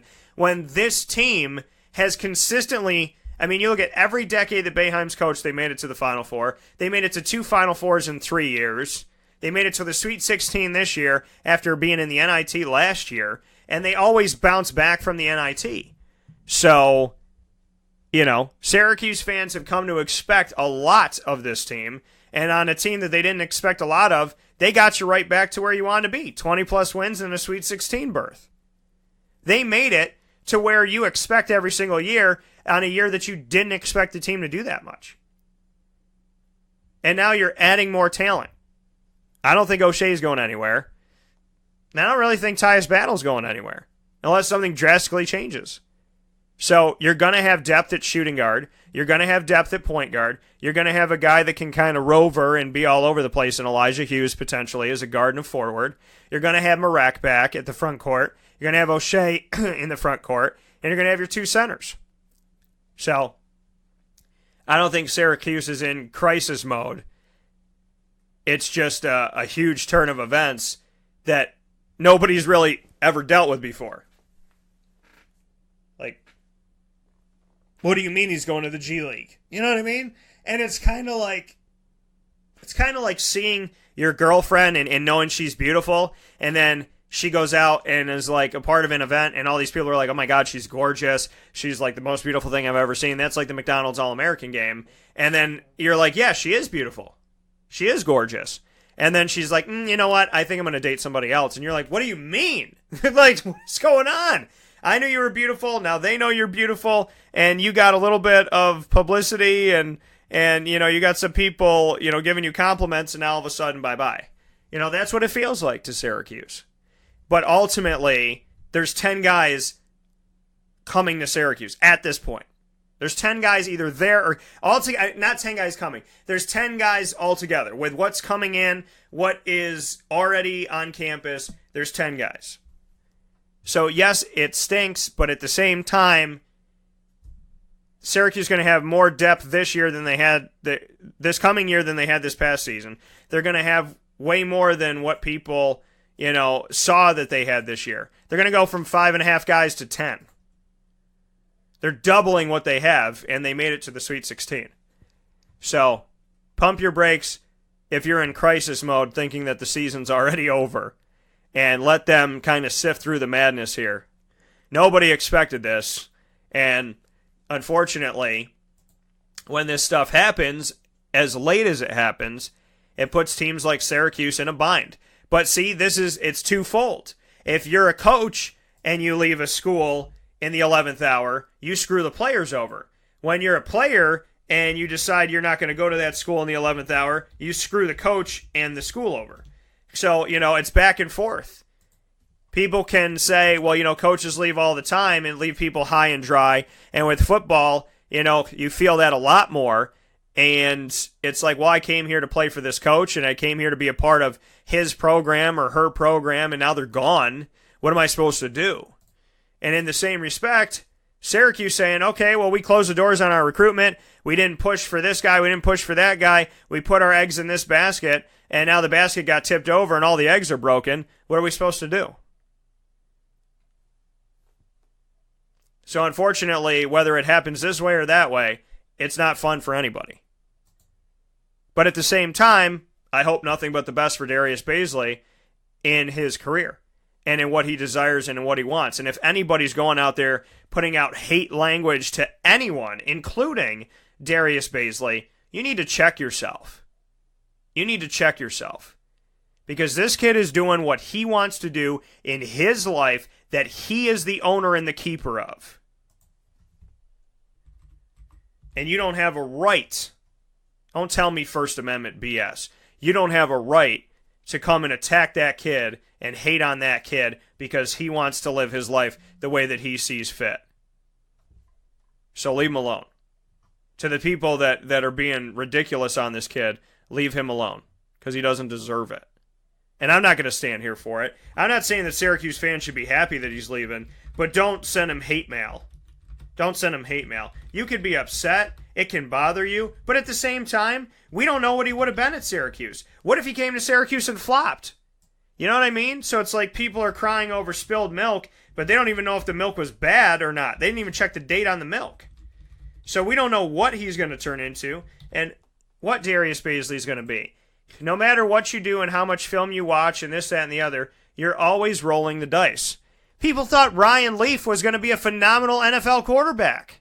People thought Jamarcus Russell was going to be a phenomenal NFL quarterback. People hate on Tim Tebow, but he did better in the NFL than Jamarcus Russell. So at the end of the day, you could prognosticate all you want. It doesn't mean that it's going to happen. It's just a thought. It's just an analysis. So to the people freaking out that, oh my God, Syracuse lost Darius Bazley, how am I going to sleep at night?